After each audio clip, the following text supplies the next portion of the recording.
Mark எழுதின சுவிசேஷம் 16ஆம் அதிகாரம் 1 முதல் 14 ஆகிய வசனங்களை நாம் பார்த்து வருகிறோம். அதாவது அதை பார்த்து வருகிறோம்னா அது என்ன சொல்ல வருதுன்றது உங்களுக்கு தெரியும் நினைக்கிறேன். மேல் பூச்சா பார்த்தா கூட அது என்ன சொல்ல வருது. மார்க் 16ஆம் அதிகாரத்துக்குள்ளே நுழைஞ்சிட்டாலே என்ன நமக்கு தெரியுது. இது இயேசுடைய உயிர்த்தெழுதலை போதிக்குது. இயேசு உயிரோடு எழும்பி விட்டார் என்பதை போதிக்குது. அது மட்டுமல்ல, அந்த ஒரு 10ஆம் வசனத்தை தாண்டி போனீங்கன்னா 11, 13, 14 வாசித்தீங்கன்னா இன்னொரு காரியமும் தெளிவாயிடுது. இயேசு உயிர்த்தெழுந்து விட்டார், ஆனால் அவருடைய சொந்த சீஷர் அதை நம்ப கஷ்டப்படுறாங்க. அதை அவங்களால எடுத்த உடனே நம்ப முடியல. ரொம்பவே கஷ்டப்பட்டாங்க அந்த விஷயத்தில். அவங்களுக்கு அது ரொம்ப ஷாக்கிங்காக இருந்தது. 11ஆம் வசனத்தில் பார்க்கலாம், 13ஆம் வசனத்தில் பார்க்கலாம், 14ஆம் வசனத்தில் இயேசு அவங்கள கடிந்து கொள்றதையும் பார்க்கலாம்.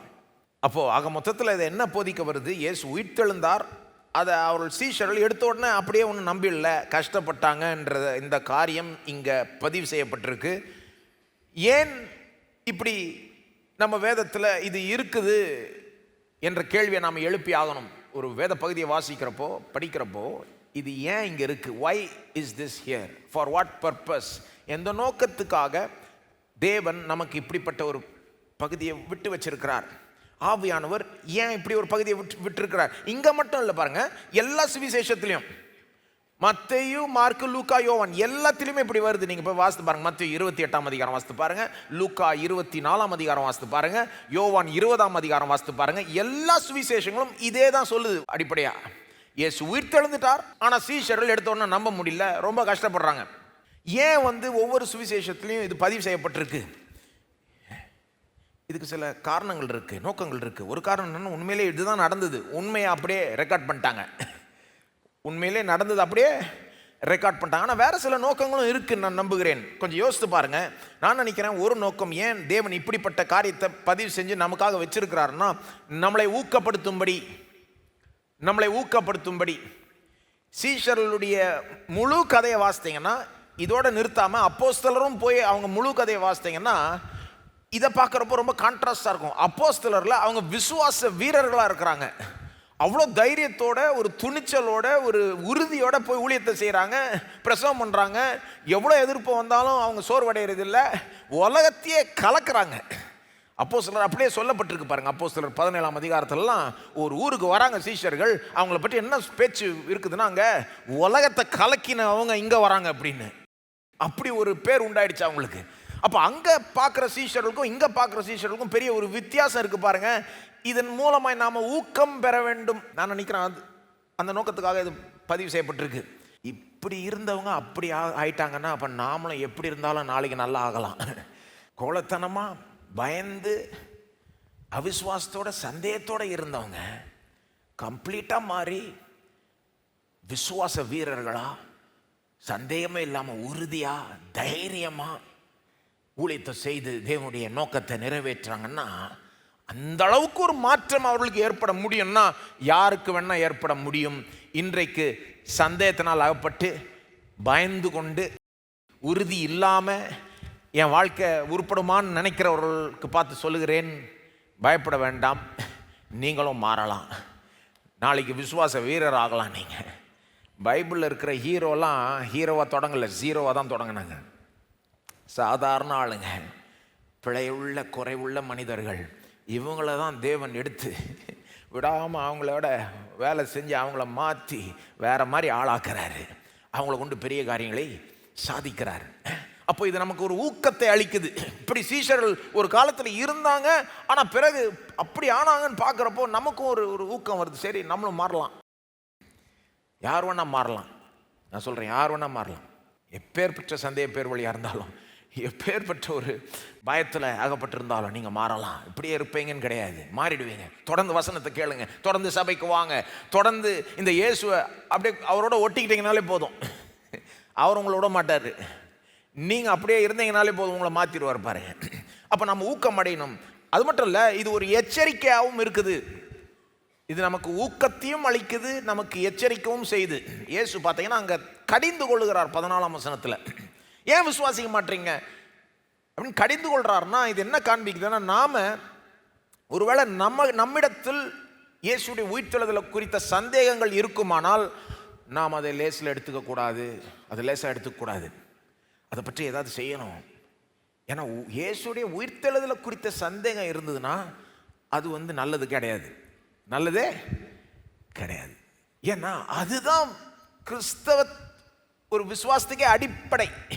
நம்ம விசுவாசிகள் என்று எண்ணப்படுகிறோம் அப்படின்னா என்னத்தையோ விசுவாசிக்கிறோம், அதனால தான் விசுவாசிகள் இல்லையா? என்னத்தை விசுவாசிக்கிறோம்? நம்முடைய விசுவாசத்தின் மையமே இயேசு மரித்தார், உயிர்த்தெழுந்தார். அதன் மூலமாக தான் எல்லாமே. அந்த மையமே பிரச்சனை ஆயிடுச்சுன்னா, அந்த மையத்திலேயே நமக்கு சந்தேகம் வந்துருச்சுன்னா எல்லாமே கெட்டுது. ஆகவே இயேசுடைய உயிர்த்தெழுதலை குறித்த சந்தேகங்கள் நம்ம இடத்துல இருக்கலாம். இருக்கும்னு எனக்கு எப்படி தெரியும்னா, சீஷர்கள்கிட்ட இருந்ததுன்னா நம்ம சிலர்களுக்கு அது இருக்கலாம். அது இருந்தாவே தப்புன்னு நான் சொல்ல மாட்டேன், இல்லாமல் இருந்தால் நல்லாயிருக்கும். ஆனால் அது இருக்க இருக்க நாம் சும்மா இருந்தோன்னா அது ரொம்ப பெரிய தப்பாயிடும். நாளைக்கு அது பெரிய ஒரு ஆபத்தில் போய் முடியும். சிலர் இந்த சந்தேகத்தை வச்சுக்கிட்டு அப்படியே சும்மா உட்காந்துக்கிட்டு இருக்கிறாங்க, சந்தேகம் இல்லாத மாதிரி வாழ்கிறாங்க, அதை மூடி மறைக்கிறாங்க, அதை கண்டுக்காமல் விட்டுறாங்க. ரொம்ப ஜாக்கிரதையாக இருக்கணும். இதை குறித்த இயேசு உயிர்த்தெழுந்தாரா இல்லையான்றதை குறித்த சந்தேகம் ரொம்ப ஒரு கிறிஸ்தவனுக்கு அது எல்லாத்தையுமே கெடுத்துரும். ஏதாவது நம்ம செய்யணும் பாருங்க, உத்து பார்க்கணும், அவர் உயிர்த்தெழுந்தாரா இல்லையா கண்டுபிடிச்சிடணும், ஆராயணும், தேடுங்கள் அப்பொழுது கண்டடைவீர்கள். அதுக்கு வேண்டிய முயற்சியில் இறங்கணும். அதை வச்சுக்கிட்டு சும்மா உட்காந்துக்கிட்டு இருக்கக்கூடாது. ஏன்னா அதில் தான் நம்முடைய எல்லாமே இருக்குது. அவர் உயிர்த்தெழுந்தார்னா நமக்கு எல்லாமே இருக்குது, எல்லா நம்பிக்கையும் இருக்குது, எல்லா ஆசீர்வாதமும் இருக்குது. அவர் உயிர்த்தெழவில்லைன்னா நமக்கு எதுவுமே கிடையாது, எந்த ஆசீர்வாதமும் கிடையாது, எந்த நம்பிக்கையும் கிடையாது. கிறிஸ்தவமே, நம்பிக்கையே, ஆசீர்வாதமே எல்லாமே இதில் தான் அடங்கி இருக்குது. அவர் உயிர்த்தெழுந்தாரா இல்லையா? அதான் ஒரு பெரிய இறையல் வல்லுனர் சொன்னார், அவர் உயிர்த்தெழவில்லை என்றால், உயிர்த்தெழுதலை மட்டும் எடுத்துட்டீங்கன்னா பூமியில் இருக்கிற கடைசி நம்பிக்கையை எடுத்த மாதிரி, அவ்வளோதான், நம்பிக்கையே கிடையாது. ஏன்னா அவர் உயிர்த்தெழலைன்னா அர்த்தம் என்னவாகிடும்? மரணம் ஜெயிச்சிருச்சுன்னு அர்த்தம். இயேசு உயிரோட எழும்பலைன்னா என்ன அர்த்தங்க? மரணம் தான் ஜெயிச்சிருச்சு, ஜீவன் ஜெயிக்கலை, மரணம் ஜெயிச்சிருச்சு. இயேசு உயிரோட எழும்பலைன்னா என்னங்க அர்த்தம்? தீமை தான் ஜெயிச்சிருச்சு, நன்மை கிடையாது. இவ்வளோ நல்ல வாழ்க்கையை வாழ்ந்தவர் கடைசியில் அப்படிதான் சிலுவையோட முடிஞ்சதுன்னா அவர் கதை அப்படின்னா தீமை தாங்க ஜெயிச்சுது. இயேசு உயிரோட எழும்பலைன்னா அன்பு கிடையாது, பகை தான் ஜெயிச்சது. இவ்வளோ அன்பு காட்டி உயிரே கொடுத்து அன்பு காட்டினவர் கடைசியில் அவர் உயிரோட எழும்பலைன்னா அப்போ அன்பு ஜெயிக்கலைங்க, பகை தான் ஜெயிச்சதுங்க. அப்போ அவர் உயிரோட எழும்பலைன்னா எல்லாம் போச்சு, தீமை தான் ஜெயிக்குது, பகை தான் ஜெயிக்குது, மரணம் தான் ஜெயிக்குது. யாருக்குமே எந்த நம்பிக்கையும் இல்லை, பூமியில் இருக்க கடைசி நம்பிக்கையும் எடுத்துட்ட மாதிரி. ஆனால் அவர் உயிரோட எழும்பினது உண்மையானால் மரணம் ஜெயிக்கவில்லை, ஜீவன் ஜெயித்து விட்டது. தீமை ஜெயிக்கவில்லை, நன்மை ஜெயித்து விட்டது. சொல்ல போனா எப்படிப்பட்ட நம்பிக்கை உண்டாது? அவர் உயிரோட எழும்பிட்டார்னா இருக்கிறதுல மோசமான தீமை கூட பெரிய நன்மையாய் திருப்பப்படலாம். அவர் உயிரோட எழும்பி விட்டது உண்மையானால் பகை ஜெயிக்கவில்லை, அன்பு ஜெயிச்சிருச்சு. அவரை போன்ற அந்த அகாப்பே அன்பு, தன்னையே தியாகம் பண்ணி அன்பு கூறுகிற அந்த அன்பு ஜெயிச்சிருச்சுங்க, தோக்கலைங்க, ஜெயிச்சிருச்சு. இயேசு உயிரோடு எழும்பி விட்டார்னா நமக்கு எல்லா நம்பிக்கையும் உண்டு. நம்ம ஒருபோதும் சோர்வடைய தேவையில்லை, ஒருபோதும் நம்பிக்கை இழக்க தேவையில்லை. செத்தா கூட திரும்ப உயிரோட எழும்போன்ற நம்பிக்கை நமக்கு இருக்கு. ஏன்னா அவர் மரித்து உயிரோட எழும்பினார். அப்போ அவர் உயிரோட எழும்பினாரா இல்லையான்றதுல தான் எல்லாமே இருக்குது. உயிரோட எழும்பிட்டாருன்னா எல்லா நம்பிக்கை இருக்குது, இல்லைன்னா எந்த நம்பிக்கையும் இல்லை. அப்போது ஒரு கை பார்த்துடணும், அது உண்மையா இல்லையான்றதை நீங்கள் ஆராயணும் பாருங்க. அது சந்தேகத்தோடு உட்காந்துட்டு இருக்கக்கூடாது. இது உண்மைன்னா இதை நம்ப வேண்டும், உண்மை இல்லையா இதை விட்டுட்டு வேற ஏதாவது வேலை பார்க்கலாம். ஆனால் இது உண்மைன்னா முழு மூச்சாக நம்பணும், முழு பலத்தோடு நம்பணும். நம்ம முக்கால்வாசி பேர் இது உண்மை என்று நம்புகிறோம், முழு பலத்தோடு நம்பணும், முழு இதயத்தோடு நம்பணும், இன்னும் உறுதியாய் நம்பணும். பாருங்க, அவர் உயிரோட எழுந்தார் என்பது மட்டும் பத்தாது, நாம் அதை நம்பினாதான் அதுலேருந்து பயனடைகிறோம். நாம் நம்புற அளவுக்கு தான் பயனடைவோம். உன் விசுவாசத்தின் அளவுக்கு ஏற்றபடி உனக்கு ஆக கடவுது, விசுவாசத்தின்படியே ஆக கடவுது. இப்போ இயேசு மரித்து உயிரோட எழும்பிட்டார். இன்றைக்கு நிறைய பேர் அதுலேருந்து பயனடையவே இல்லை. ஏன்னா நம்பவே இல்லை. அவங்க நம்புகிறவர்கள் பயனடைகிறார்கள், நம்புகிற அளவுக்கு பயனடைகிறார்கள். அவங்க அவங்க விசுவாசத்தின் அளவுக்கு ஏற்றபடி பயனடைகிறார்கள். அப்போ நாம் நம்முடைய விசுவாசத்தை, இந்த விஷயத்தில் நம்முடைய விசுவாசத்தில் பலப்பட வேண்டும். இன்னும் உறுதியாக நம்பணும். நம்புகிறோமா? இன்னும் உறுதியாக நம்பணும். அதுக்காக தான் என்ன பண்ணுறோம், இப்போ இந்த இயேசுடைய உயிர்த்தெழுதலுக்கான காரணங்கள், ஆதாரங்களை கொடுத்து வருகிறோம். ஏன்னா இது வந்து நம்முடைய விசுவாசத்தை கொஞ்சம் கொஞ்சம் பலப்படுத்தும். பாருங்க, இயேசு உயிர்த்தெழுந்தார் என்பதற்கு பல விதமான ஆதாரங்கள் உண்டு. பலவிதமான ஆதாரங்கள் உண்டு. சிலர் நினச்சிட்டு இருக்காங்க, இந்த கிறிஸ்தவங்கள்லாம் சும்மா காரணம் இல்லாமல் என்னத்தையும் நம்புகிறாங்க, சும்மா மத ரீதியாக என்னமோ நம்புகிறாங்க. அவங்க மதத்தில் இப்படி, எல்லா மதத்துலேயும் இந்த மதத்தில் அப்படி, இந்த மதத்தில் இப்படி, எங்கள் மதத்தில் இப்படி, உங்கள் மதத்தில் இப்படி, அப்போ நீங்கள் ஒரு காரியத்தை நம்பிக்கோங்க, நாங்கள் ஏதோ காலங்காலமாக யாரோ நம்புறதுனால நம்புகிறோம். கிடையாதுங்க. காரணம் இருக்கிறதுனால நம்புகிறோங்க, ஆதாரம் இருக்கிறதுனால நம்புகிறோங்க. பல விதமான காரணங்கள் உண்டு, பல விதமான ஆதாரங்கள் உண்டு. சும்மா ஒன்றும் கிடையாது. Christianity is not a blind faith. அது ஒரு குருடான விசுவாசம் கிடையாது. கிறிஸ்தவம் ஒரு மூட நம்பிக்கை கிடையாது. உண்மையான கிறிஸ்தவத்தை பேசி கொண்டிருக்கிறேன். சிலர் கிறிஸ்தவங்கன்ற பேரில் என்னத்தையோ பண்ணிட்டு இருக்காங்க, அதை சொல்ல நான். உண்மையான கிறிஸ்தவம் வந்து மூட நம்பிக்கை கிடையாது. சும்மா என்னத்தையோ நம்புறது, காலங்காலமாக நம்புறதுனால நம்புறது. எங்கள் தாத்தா காலத்துலேருந்து, எங்கள் தாத்தா காலத்துலேருந்து நம்புகிறாங்க, தலைமுறை 10 தலைமுறையாக நாங்கள் இதில் இருக்கிறோம், ஆகவே இதுதான் எங்களுடைய. அப்படி கிடையாது. காரணம் இருக்கிறதுனால நம்புகிறோம். அந்த காரணம் என்னன்னு நமக்கே தெரிஞ்சுக்கணும். இதெல்லாம் நம்ம யோசித்து பார்க்கணும். இயேசு உயிர் தெழுந்தார் நம்புகிறோன்னா அதுக்கு காரணம் உண்டு, ஆதாரங்கள் உண்டு. சொல்லப்போனால் பல விதமான ஆதாரங்கள் உண்டு. போன தடவை நான் இதை தொடக்கி விட்டேன். போன தடவை ஒரு விதமான ஆதாரம் பார்த்தோம். என்ன விதமான ஆதாரம்? ஹிஸ்டாரிக்கல் எவிடன்ஸ், சரித்திரபூர்வமான ஆதாரம். சரித்திரபூர்வமான ஆதாரம். இயேசு உயிரோடு எழும்பிட்டார்னு நான் ஏன் நம்புகிறேன்? ஒரு காரணம் என்னன்னா, சரித்திரபூர்வமான ஆதாரம். சில மதங்கள், மார்க்கங்கள், தத்துவங்கள்லாம் அதனுடைய சரித்திரத்தை நீங்கள் நோண்ட நோண்ட போய் ஆராய அதை நம்புறதை நிறுத்திடுவீங்க. சிலதெல்லாம் அப்படி உலகத்தில் ஜனங்க என்னென்னமோ நம்புகிறாங்க பாருங்க. ஆனால் நிறைய பேர் நம்புறதுக்கு காரணம் வந்து ஒன்றும் தெரியல, அது ஆராயலை, பார்க்கலை, நோண்டலை. சில மார்க்கங்கள், சில தத்துவங்களுக்கு பின்னால் இருக்கிற சரித்திரத்தெல்லாம் நோண்டி பார்த்தா அவங்களே வெறுத்துருவாங்க. ஐயோ அப்படின்ட்டு நம்மள இருக்கிற நம்பிக்கையே போயிடும். ஆனால் எனக்கு என்ன ஒரு பெரிய ஒரு சந்தோஷம் தெரியுமா? இந்த இயேசுனுடைய சரித்திரத்தை எடுத்து நோண்ட ஆராய நம்புறதுக்கு இன்னும் காரணம் தான் கிடைக்குது, நம்புறதுக்கு இன்னும் ஆதாரம் கிடைக்குது. ஏன்டா இதை நம்பணுன்ற ஒரு எண்ணம் வரல, நல்ல வேலை இதை நம்பணுன்ற ஒரு எண்ணம் வருது. என்ன சரித்திர அடிப்படைகள் இருக்குது பாருங்க நம்முடைய நம்பிக்கைக்கு. இயேசு உண்மையிலே வாழ்ந்தார், சூப்பரான வாழ்க்கையை வாழ்ந்தார், கொடூரமான ஒரு மரணத்தை மரித்தார், உயிர் தெழுந்து எல்லாத்தையும் மாற்றினார் என்பதற்கு சரித்திர ஆதாரங்கள் இருக்கு. அதான் போன தடவை நான் ஒரு முழு செய்தியை அதற்காக நான் கொடுத்தேன். அவை நான் திரும்ப அதுக்குள்ளே போக விரும்பல, நீங்கள் போய் கேட்டுக்கலாம். இப்போ ஒரு காரணம், ஒரு ஆதாரம் என்னன்னா, இயேசு உயிர் தெழுந்தார் என்பதற்கு ஒரு விதமான ஆதாரம், அந்த சரித்திரபூர்வ ஆதாரம். போன தடவை உங்களுக்கு ஞாபகம் இருக்குன்னா 12 சரித்திர உண்மைகளை கொடுத்தேன். அதில் வந்து ஒரு 8-9 வந்து டைரெக்டாக உயிர்த்தெழுதலை டைரெக்டாக சப்போர்ட் பண்ணுறது, ஒரு 3 வந்து இன்டைரக்டாக சப்போர்ட் பண்ணுறது.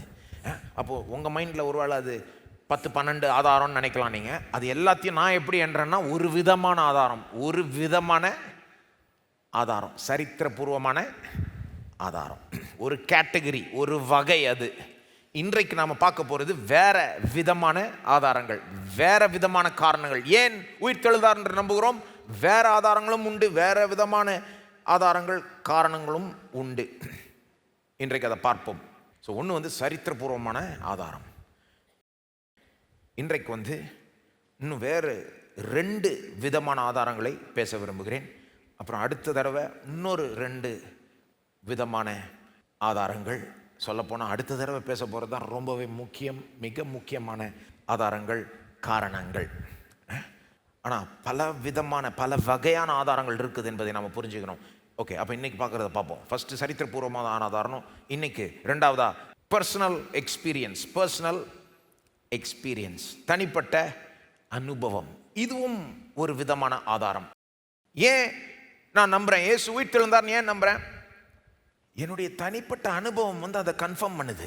தனிப்பட்ட அனுபவ ரீதியாக எனக்கு தெரியும் அவர் உயிர் தெழுந்துட்டார்னு. எனக்கு தெரியுன்றது மட்டும் இல்லை, எனக்கு இது அனுபவமாக வந்திருக்குன்றது மட்டும் இல்லை, என்னை போல கோடிக்கணக்கான மக்கள் அவர் உயிர் தெழுந்துட்டாருன்னு அனுபவ ரீதியாக அறிஞ்சு விட்டாங்க. இதை அப்போ கணக்கில் எடுக்க முடியாதா?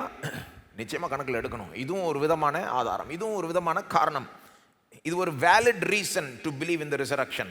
Personal experience is a valid reason. Is உயிர் தெழுந்துட்டான்னு நம்புறதுக்கு இந்த தனிப்பட்ட அனுபவமும் ஒரு நியாயமான காரணமாய் இருக்குது. இந்த ஒரு காரணத்தினால மட்டும் நம்ம நம்பலை, ஆனால் இதுவும் நம்ம நம்புறதுக்கு ஒரு முக்கிய காரணம். ஒரு காரியம் உண்மைன்றதை பல விதத்தில் கற்றுக்கலாம், பல விதத்தில் தெரிஞ்சுக்கலாம் இல்லையா? தேன் இனிமையாக இருக்கும், தேன் இனிமையாக இருக்குது அப்படின்றத சின்ன பிள்ளைகளே அவங்க ஸ்கூலில் கற்றுக்குறாங்க. அவங்களுக்கு சொல்லித்தராங்க, தேன் இனிமையாக இருக்கும், இனிப்பாக இருக்கும் அப்படின்றாங்க. ஸோ அப்போ அந்த சின்ன பிள்ளையே கற்றுக்குது தேன் இனிப்பாக இருக்குதுன்னு. ஸோ அப்போ வாஸ்து கற்றுக்கலாம். ஒரு அதிகாரப்பூர்வமான ஒரு நம்பிக்கையான ஒரு சோர்ஸ் நமக்கு ஒரு காரியத்தை, ஒரு தகவலை சொல்கிறாங்கன்னா அதை கேட்டு நம்ம ஒரு காரியத்தை தெரிஞ்சுக்கலாம், அறிஞ்சிக்கலாம். ஆனால் வேறு விதமாகவும் அறிஞ்சிக்கலாம், எக்ஸ்பீரியன்ஸ் பண்ணி அறிஞ்சிக்கலாம், அனுபவித்து அறிஞ்சிக்கலாம். தேன் இனிப்பாக இருக்குதுன்னு புக்கில் வாசிக்கலாம், அது ஒரு விதமான அறிவு. ஆனால் அதே தேனை எடுத்து நாக்கில் போடுறப்போ அந்த இனிப்பை ருசிக்கிறோம் பாருங்க, அது வேறு விதமான அறிவு இல்லையா? தேன் இனிப்பாக இருக்கான்னு தெரியுமான்னு கேட்டு பாருங்கள் அந்த நாக்கில் போடுற பிள்ளைய. ஆமாம் ஆமாண்டோம். புக்கில் வாசிக்கிறப்போ போர் அடித்த மாதிரி சொல்லும், தேன் இனிப்பாக இருக்குது. ஆனால் நாக்கில் போட்டு ஆமாம் தேன் இனிப்பாக இருக்குன்னும். ஏன்னா இது இன்னும் ஆழமான ஒரு அறிவு. அனுபவ ரீதியாக நம்ம ஒரு காரியத்தை அறிஞ்சு கொள்ளும் போது அது இன்னும் ஆழமாக அறிஞ்சிக்கிறோம், இன்னும் உறுதியாக இருக்கிறோம். அதில் தேன் தேன் சொன்னால் சிலருக்கு இறங்க மாட்டேங்குதோ. குலாப் ஜாமுன்னு சொல்லலாமா? குலாப் ஜாமுன், குலாப் ஜாமுனே சாப்பிடாத ஆள் நிறைய அதை பற்றி கேள்விப்படுறாங்கன்னு வைங்க. குலாப் ஜாமுன் ரொம்ப நல்லாயிருக்கும், ரொம்ப ஸ்வீட்டாக இருக்குன்னு. அப்புறம் வாயில் வைக்கிறப்போ ஏற்கனவே கேட்டாங்க, தெரியும் அவங்களுக்கு, ஆனால் வாயில் வைக்கிறப்போ வேறு லெவலில் போயிடுது அந்த அறிவு. அனுபவ ரீதி அறிவு அதுதான். எக்ஸசைஸ் எனக்கு நல்லதுன்னு எல்லாம் சொல்கிறாங்க, எல்லாரும் சொல்கிறாங்க, பேசிக்கிறாங்க, அதை ரீலாக வருது. ஆனால் எக்ஸசைஸ் பண்ணி பார்க்குறப்போ தான் தெரியுது உண்மையிலே நமக்கு நல்லதுன்னு. அப்போ ஒரு காரியத்தை நம்ம பல விதத்தில் அறிஞ்சிக்கலாம். அனுபவ ரீதியாக ஒரு காரியத்தை நம்ம அறிஞ்சிக்கிறப்போ அது இன்னுமே நமக்கு ஒரு உறுதியை தருது. இயேசு உயிர்த்தெழுந்தார், இன்றைக்கும் உயிரோடு இருக்கிறார் என்பதை வேதத்தில் வாசித்து அறிஞ்சிக்கலாம். ஆனால் அதை அனுபவிக்கிறப்போ அது வேறு விதமாக நம்ம அறிஞ்சிக்கிறோம். இயேசுவை நிஜமாய் அனுபவிக்கிறப்போ அவர் உயிர்த்தெழுந்தார், உயிரோடு இருக்கிறார் என்பது நமக்கு வேறு விதமாக அது படுது இல்லையா? அப்போது நம்மில் நிறைய பேர் இதை அனுபவிச்சிருக்கிறோம். இயேசுவை நம்பி அவர்கிட்ட பல விதமான ஆசீர்வாதங்களை பெற்றிருக்கிறோம். நீங்கள் ஒத்துப்பீங்கன்னு நினைக்கிறேன். அவரை நோக்கி கூப்பிட்டுருப்போம், இயேசுவே என்னை ரட்சியோன்னு நம்ம சொன்னப்போ அவர் என்ன பண்ணார்? நம்மளை ரட்சித்தார். இயேசுவே என்னுடைய பாவங்களை மன்னியும்னு சொன்னப்போ என்ன பண்ணார்? பாவத்தை மன்னிச்சார். யாரும் நம்மளை ஏற்றுக்கொள்ளாதப்போ அவர் நம்மளை ஏற்றுக்கொண்டார். நமக்கு தெரியும் இயேசு என்னை ரட்சித்தார், பாவத்தை மன்னிச்சிட்டார்னு உள்ளத்தில் ஆழத்தில் ஒரு உணர்வு நமக்கு இருக்குது. நம்ம பாவம்லாம் மன்னிக்கப்பட்டுருச்சுன்னு அந்த பழைய பாவத்தை நினச்சி நம்ம புலம்பிக்கிட்டு இல்லை, வருத்தப்பட்டுட்டு இல்லை. ஏன்னா இயேசு அந்த பாவத்தெல்லாம் மன்னிச்சிட்டார், அதற்காக பாடுபட்டு மரித்தார், அதெல்லாம் மறந்து விட்டார். என்னை பாவியை போல அவர் நடத்துறது இல்லை, என்னை நீதிமானாக்கி விட்டார். இதெல்லாம் நம்ம அனுபவ ரீதியாக அனுபவிச்சிருக்கிறோம் பாருங்க. எத்தனை பேர் அனுபவிச்சிருக்கிறீங்க? என்ன மாதிரி ஒரு அனுபவம் இல்லையா? அந்த பாவ பாரம் போனதே ஒரு பெரிய ஒரு ஃப்ரீடம். ஐயோ நீங்கள் அதை அனுபவிக்கலாம்னா இன்றைக்கே அனுபவிக்கணுங்க. பாவம் மன்னிக்கப்பட்ட ஆளை பார்த்து சொல்லுங்கள் இயேசு உயிரோடு இல்லைன்னு, அவங்க எப்படி ஏற்றுக்கிறாங்கன்னு பார்ப்போம். அவங்க என்ன சொல்லுவாங்க? என்னையா பேசுகிற, பாவம் மன்னிக்கப்பட்டுருச்சு, என் பாவத்தை மன்னிச்சிட்டாரு, பாவ பாரத்தை எடுத்துட்டாரு, அவர் உயிரோட இல்லையா, என்ன பேசுகிறீங்கன்னு வாங்க. அவர் உயிரோட இருக்கிறதுக்கு ப்ரூஃப் என்னன்னா, என் பாவம் எடுக்கப்பட்டுருச்சு, என் பாவம் அந்த பாரம் போயிடுச்சு, நான் மன்னிக்கப்பட்டேன், அன்பு கூறப்படுகிறேன் என்று ஆழமாய் ஆழத்தில் உணர்கிறேன். நான் அவருடைய அன்பை ஆழமாக உணர்றேன். அவர் என்னை ஏற்றுக்கொள்கிறார், அவரிடத்தில் சமாதானம் கிடைச்சிருக்கு, தேவனிடத்தில் சமாதானம் பெற்றிருக்கிறேன், பிதாவினுடைய பிரசன்னத்துக்குள்ளா போகிறதுக்கு ஒரு ஸ்லாக்கியத்தை பெற்றிருக்கிறேன். எத்தனை தடவை இயேசுவேன்னு அவரை நோக்கி கூப்பிட்டு அவர் பதில் அளிக்கிறாரு. சில நேரம் பிரச்சனை இல்லை, வேற எதுவுமே சொல்ல முடியல, வேற எதுவும் சொல்றதுக்கு வாய் வரல, ஆனால் இயேசுவேன்னு சொன்னாலே போதும், அந்த ஒரு வார்த்தையை கேட்டு அவர் விடுதலை பண்ணியிருக்கிறார். உங்களுக்கு நடந்திருக்கா அந்த மாதிரி? இயேசுவே உதவி செய்ய, வேற ஒன்றும் ஜெபிக்க தரல. இயேசுவே ஏதாவது செய்ய ஆண்டவரே செய்ய, இயேசுவே, இயேசுவன் நாமத்தில், இயேசுவன் நாமத்தில். அந்த மாதிரி யாருக்குதான் உங்களுக்கு சூழ்நிலை, ரொம்ப ரொம்ப பிரச்சனை, எமர்ஜென்சி, வேற எதுவுமே அவங்க வந்து வாயிலிருந்து வரல, இயேசுவன் நாமத்தில், இயேசுவன் நாமத்தில் தான் வாயில வருது, காரியங்கள் மாறுதானா? அந்த ஒரு நாமம் அப்படி வல்லமை உள்ள ஒரு நாமம். இயேசுவின் நாமத்தை கூப்பிட்டு அவங்கள பார்த்து சொல்லுங்க, இயேசுவின் நாமத்தை கூப்பிட்டு அவர் பதில் அளிச்சு விடுதலை ஆக்கினவர்களை பார்த்து சொல்லுங்க, இயேசு உயிரோட இல்லைன்னு. சிரிப்பாங்க. என்னங்க பேசுறீங்க, இப்பதான் கூப்பிட்டேன் பதில் அளிச்சாரு, விடுதலை ஆக்கினார். எவ்வளவு பெரிய விடுதலையை கொடுத்தார் தெரியுமா? எவ்வளவு பெரிய விபத்துல இருந்து என்னை காப்பாத்தினார் தெரியுமா? எவ்வளவு பெரிய அழிவுல இருந்து என்னை காப்பாத்தினார் தெரியுமா? நான் அவரை கூப்பிட்டேன், எனக்கு பதில் அளிச்சாரு. அவர் உயிரோட இல்லையா? அப்ப யார் தான் பதில் அளிச்சது, யார் தான் விடுதலை ஆக்கினது? அப்போ தனிப்பட்ட அனுபவம் வந்து ஒரு வேலிட் ரீசன். இது எத்தனையோ பேர் இதை அனுபவிச்சிருக்கிறாங்க.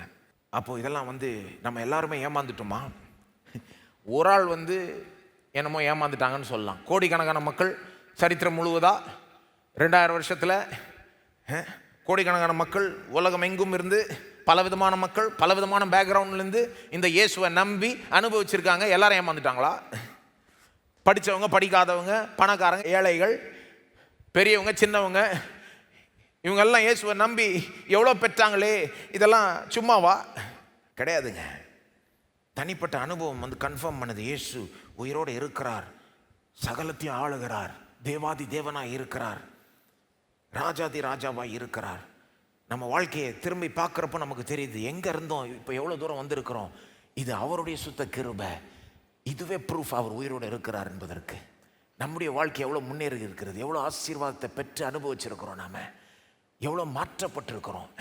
சும்மா அப்படியே திரும்பி பாருங்கள். சில நேரம் நம்ம பார்க்கறது இல்லை, இப்போ இருக்கிற பிரச்சனையே பார்த்துக்கிட்டு இருக்கோம். சில நேரம் கொஞ்சம் திரும்பி பாருங்கள், எங்கே இருந்தீங்க இப்போ எங்கே வந்திருக்கீங்க? இயேசு உயிரோடு இல்லைன்னா அது நடந்திருக்குமா?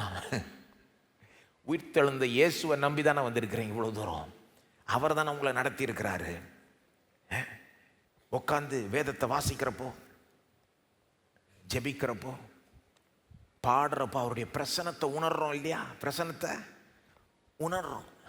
அந்த நேரத்தில் அவருடைய பிரசன்னத்தில் சந்தோஷமாய் இருக்கிற ஒரு விசுவாசிட்ட போய் சொல்லி பாருங்க, ஏசுலாம் உயிரோட எழும்பல, நீ சும்மா என்னத்தையும் நம்பிக்கிட்டு இருக்கேன்னு சொல்லி பாருங்க. அவங்க சொல்லுவாங்க, எப்போ அவரோட தான் நான் நேரம் செலவழிச்சுக்கிட்டு இருக்கேன், என்ன பேசுறீங்க அப்படின்வாங்க.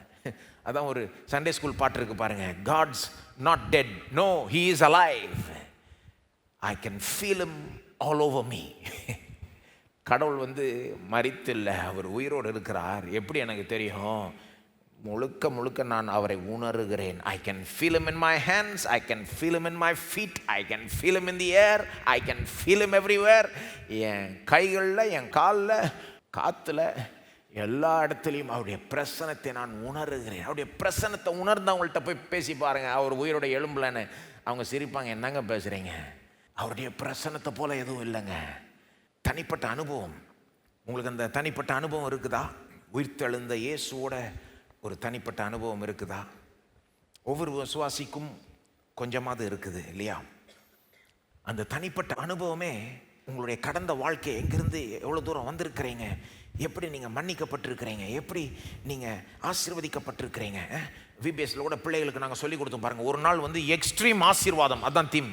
இன்னொரு நாள் வந்து எக்ஸ்ட்ரீம் டிரான்ஸ்ஃபர்மேஷன்.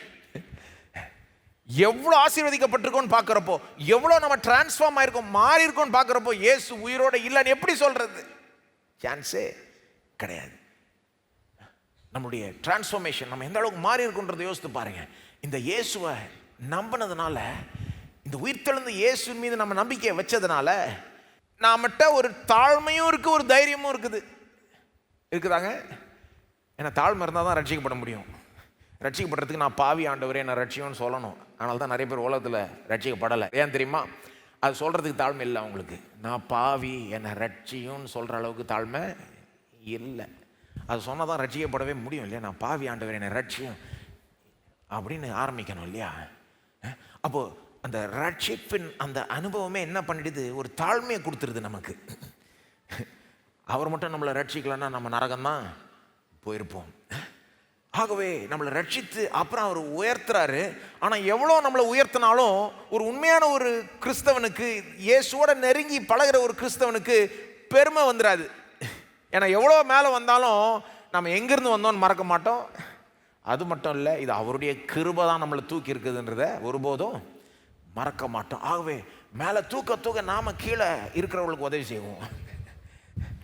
மேலே உயர உயர பெருமை பிடிச்சிக்காது, நமக்கு ஒரு தாழ்மை இருக்கும் பாருங்க. ஆனால் அதே நேரத்தில் ஒரு ஒரு தவறான ஒரு தாழ்மையும் கிடையாது, ஒரு தோல்வியோட சம்மந்தப்பட்ட ஒரு தாழ்மை கிடையாது. என்னால் ஒன்றும் முடியாது, நான் யாருமே கிடையாது, அப்படி ஒரு தாழ்மை கிடையாது. சொல்லப்போனால் ஒரு கிறிஸ்தவனுக்கு தாழ்மையோடு சேர்ந்து ஒரு தைரியமும் வந்துடுது. எப்போ என்னை போய் ரட்சித்து எனக்காக உயிரை கொடுத்தவர் இன்னைக்கு உயிரோடு இருக்கிறாருன்னா, அவர் என்னோட இருக்கார், என் பட்சத்தில் இருக்காருன்னா, அப்போ நான் எதுக்கும் பயப்பட தேவையில்ல போ அப்படின்னு ஒரு தைரியம் வந்துடுது. யார் என்ன செஞ்சா என்ன, யார் என்ன பேசினா என்ன, யார் என்ன எதிர்த்தா என்ன நடந்தா என்ன, அவர் இருக்கிறார்ன்ற ஒரு துணிச்சல் வந்துடுது. ஒரு தாழ்மையும் இருக்குது, துணிச்சலும் இருக்குது, தைரியமும் இருக்குது. நான் கேட்குறேன், இந்த மாதிரி வேற யாராவது நம்பி ஒரு தாழ்மையும் தைரியமும் வேற எங்கேயாவது யாருக்காவது கிடைக்குமான்னு கேட்குறேன். இயேசுகிட்ட தான் அது கிடைக்கும். உலகத்தில் தைரியமாக இருக்கிறவங்க பொதுவாக கொஞ்சம் பெருமையும் இருக்கும். ஆனால் இயேசுவை நம்புறவங்கள்ட்ட தான் அந்த தைரியமும் துணிச்சலும் இருக்கும், ஆனால் தாழ்மையும் இருக்கும். இந்த மாதிரி ஒரு டிரான்ஸ்ஃபர்மேஷன் வேற யாராவது கொடுத்துருக்காங்களா? வேற யாராவது நம்பி வேற எந்த வழியிலையாவது போய் இப்படிப்பட்ட ஒரு டிரான்ஸ்ஃபர்மேஷன் உண்டாக முடியுமா நான் கேட்குறேன். இதெல்லாமே ஒரு ப்ரூஃப் நாம் இப்படி டிரான்ஸ்ஃபார்ம் ஆகிருக்கிறது இயேசு உயிரோடு இருக்காருன்றதற்கு ஒரு ப்ரூஃப். அவர் ஒருத்தர் தான் இப்படிப்பட்ட டிரான்ஸ்ஃபர்மேஷன் உண்டு பண்ண முடியும். அவர் உயிரோடு எழும்பி இருந்தால் தான் இதெல்லாம் நடந்திருக்க முடியும். இப்படிப்பட்ட தனிப்பட்ட அனுபவம் உங்களுக்கு இருக்குதா? முன்ன அப்படியே செல்ஃபிஷாக வாழ்ந்துக்கிட்டு இருந்த நம்ம இப்போ தேவன் கொஞ்சம் கொஞ்சமாக மாற்றி நம்மளை அன்பு கூறுகிறவளாக மாற்றுறாரு. எவ்வளோ பெரிய மாற்றம்! நான் திரும்பி பார்க்குறேன் என் வாழ்க்கையை, எவ்வளோ செல்ஃபிஷாக இருந்தேன் நான். முன்னே விட இப்போ எவ்வளோ தேவலான்னு நினைக்கிறேன். நானே சொல்லிக்கூடாது, ஆனால் நான் நினைக்கிறேன். உண்மையிலே நான் ஆச்சரியப்படுகிறேன் தேவன் எப்படி நம்மளை மாற்றுகிறார் என்று. நீங்கள் உங்கள் வாழ்க்கையை பார்க்குறப்ப அந்த மாற்றங்களை பார்க்குறீங்களா? அதுவே ப்ரூஃப் இயேசு உயிரோட இருக்கிறார். வேற ஒரு வல்லமை உங்களை மாற்றி கொண்டு வருகிறது, நடத்தி கொண்டு வருகிறது. இயேசுடைய உயிர்த்தெழுதலின் வல்லமை. அப்போ இந்த தனிப்பட்ட அனுபவம் உங்களுக்கு இருக்குமானால் நீங்கள் பாக்கியவான்கள். இல்லைன்னா பரவாயில்ல, இன்னைக்கு அவரை நீங்கள் நம்பலாம், இன்றைக்கு தொடங்கலாம். அனுபவம் இல்லைங்க எனக்கு, என்னமோ சொல்கிறீங்க தனிப்பட்ட அனுபவம் ஆசீர்வாதம் மாற்றம் ஈற்றன்றீங்க, எனக்கு அதெல்லாம் இல்லைங்க. இன்னைக்கு தொடங்கலாங்க. விரும்புகிறீங்களா? இந்த இயேசுவை இப்போவே நோக்கி கூப்பிடுங்க. இயேசுவே, நீர் உயிரோடு இருக்கிறீர்னா எனக்கு ஆசீர்வாதத்தை தாரும், எனக்கு மாற்றத்தை உண்டு பண்ணும், என் பாவத்தை மன்னியும், எனக்கு ரட்சிப்பை தாரும். நீங்கள் உட்கார்ந்துட்டு இருக்க இடத்துல இந்த இயேசுவை நோக்கி கூப்பிடுங்க. Whosoever shall call upon the name of the Lord shall be saved. அவர் நாமத்தை தொழுது கொள்கிற யாவரும் ரட்சிக்கப்படுவார்கள். அவர் உயிரோட இருக்கிறாரா இல்லையான்னு நீங்களே டெஸ்ட் பண்ணி பார்த்துக்கலாம். அவரை நோக்கி கூப்பிடுங்க, உங்களுக்கு பதில் அளிக்கிறாரான்னு பாருங்க. ரட்சியும் ஆண்டவரேன்னு சொல்லுங்க, ரட்சிக்கிறாரான்னு பாருங்க. மன்னியும் ஆண்டவரேன்னு சொல்லுங்க, மன்னிக்கிறாரான்னு பாருங்க. விடுதலை ஆக்க ஆண்டவரேன்னு சொல்லுங்க, விடுதலை ஆக்குறாரான்னு பாருங்க. என் வாழ்க்கையை மாற செய்யும் ஆண்டவரே, மாற்றத்தை கொண்டு வரோன்னு சொல்லி பாருங்க, வருதா இல்லையான்னு பாருங்க. நீங்க டெஸ்ட் பண்ணி பார்த்துக்கோங்க. கர்த்தர் நல்லவர் என்று ருசித்து பாருங்கள். அந்த சந்தேகம் போயிடும். அவர் உயிரோடு இருக்கிறாருன்ற சந்தேகம் அனுபவிச்சீங்கன்னா போயிடும் பாருங்க. இன்றைக்கே நீங்கள் அனுபவிக்க தொடங்கலாம். உங்கள்கிட்ட விசுவாசம் அறகுறையாக இருந்தால் கூட பரவாயில்ல, சந்தேகத்தோடு கலந்து இருந்தால் கூட இருக்கிற விசுவாசத்தோட நம்புங்க. இல்லைங்க எனக்கு நிறைய சந்தேகம் இருக்குங்க, நிறைய டவுட், பரவாயில்லைங்க, இருந்துட்டு போதுங்க, இருக்கிறத வச்சு நம்புங்க. ஏசு என்ன தெரியுமா சொன்னார்? சீஷர்கள் இயேசுவை பார்த்து சொன்னாங்க, லார்ட் இன்க்ரீஸ் அவர் ஃபேத், எங்கள் விசுவாசத்தை அதிகரியும் ஆண்டவர் என்னாங்க. ஏசு என்ன தெரியுமா பதில் சொன்னார்? இந்த அப்படி இன்னும் கொஞ்சம் விசுவாசம் சொல்ல, உனக்கு கடுகு அளவு விசுவாசம் இருக்குமானால் நீ இந்த மலையை பார்த்து சொல்லலாம். என்ன சொல்ல வராரு? விசுவாசம் பெருகணுமா? இருக்கிற விசுவாசத்தை யூஸ் பண்ணு, இருக்கிற விசுவாசத்தை யூஸ் பண்ணு. உட்காந்துட்டு எனக்கு விசுவாசிக்க முடியலன்னு சொல்லிட்டு இருக்காது. கொஞ்சமாவது இருக்கல, உன்ட்ட கடுகளவாது இருக்கும் இல்லையா விசுவாசம். அப்படிதான் ஒரு மனுஷன் பாருங்க, அவனுடைய மகன் சுகமா இல்லை, இயேசு அந்த மகனை சுகமாக்க வந்துட்டாரு. அவர் அந்த தகப்பனை பார்த்து சொல்றாரு, மார்க் 9, விசுவாசிக்கிறவனுக்கு எல்லாம் கூடும் அப்படின்றாரு. அந்த தகப்பன் சொல்றான், விசுவாசிக்கிறேன் ஆண்டவரே, என் அவிசுவாசம் நீங்கும்படி உதவி செய்யும். நீங்க அப்படி ஜெபம் பண்ணலாம். உங்களுக்கு விசுவாசமும் டவுட்டும் அவிசுவாசம் எல்லாம் கலந்துருக்கலாம். நீங்க ஜெபம் பண்ணுங்க. நீங்க சொல்லுங்க, இயேசுவை பார்த்து, இயேசுவை விசுவாசிக்க விரும்புறேன், முடிஞ்ச அளவுக்கு செய்யறேன், ஆனா என் அவிசுவாசம் நீங்கும்படி உதவி செய்யும்னு முடிஞ்ச அளவுக்கு உங்களுக்கு இருக்கிற விசுவாசம் செயல்படுத்துங்க. வாயை திறந்து பேசுங்க, அவரை நோக்கி கூப்பிடுங்க. அவர் பதில் அளிப்பார், விடுதலை ஆக்குவார், இப்பவே உங்களுக்கு செய்வார். இந்த செய்தியை வேற மாதிரி கேட்பீங்க நீங்கள். அப்புறம் நான் சொல்கிறேன். அப்போது தனிப்பட்ட அனுபவம் இதுவும் ஒரு வேலிட் ரீசன் தான். இயேசுடைய உயிர்த்தெழுதல் எனக்கு பர்சனலாக ஹெல்ப் பண்ணியிருக்குன்றது மட்டும் இல்லை, எத்தனையோ பேர் என்ன மாதிரி தனிப்பட்ட ஆளுங்களை ஹெல்ப் பண்ணியிருக்கு, அவங்க வாழ்க்கையை மாற்றிருக்கு. உங்களுக்கும் அது பெரிய மாற்றத்தையும் ஆசீர்வாதத்தையும் கொண்டு வரலாம். அது கொண்டு வரப்போ, நீங்கள் அனுபவிக்கிறப்போ நீங்கள் கன்வின்ஸ் ஆகிடுவீங்க அவர் உயிரோடு தான் இருக்கிறார் என்பதை பற்றி. ஓகே, ஸோ தனிப்பட்ட அனுபவம் என்னுடைய வாழ்க்கையை மாற்றி இருக்குது. ஆகவே இயேசு உயிரோடு இருக்கிறார் என்று நான் நம்புகிறேன். அது மட்டும் இல்லை, இன்னொரு மூணாவது ஆக்சுவலாக போன வாரத்துலேருந்து தொடருது, அப்படி எடுத்துக்கோங்க. ஃபஸ்ட்டு வந்து சரித்திர பூர்வமான ஆதாரம், ரெண்டாவது வந்து தனிப்பட்ட அனுபவம், மூணாவது ஏன் நாம் இயேசுடைய உயிர்த்தெழுதலை நம்புகிறோம்.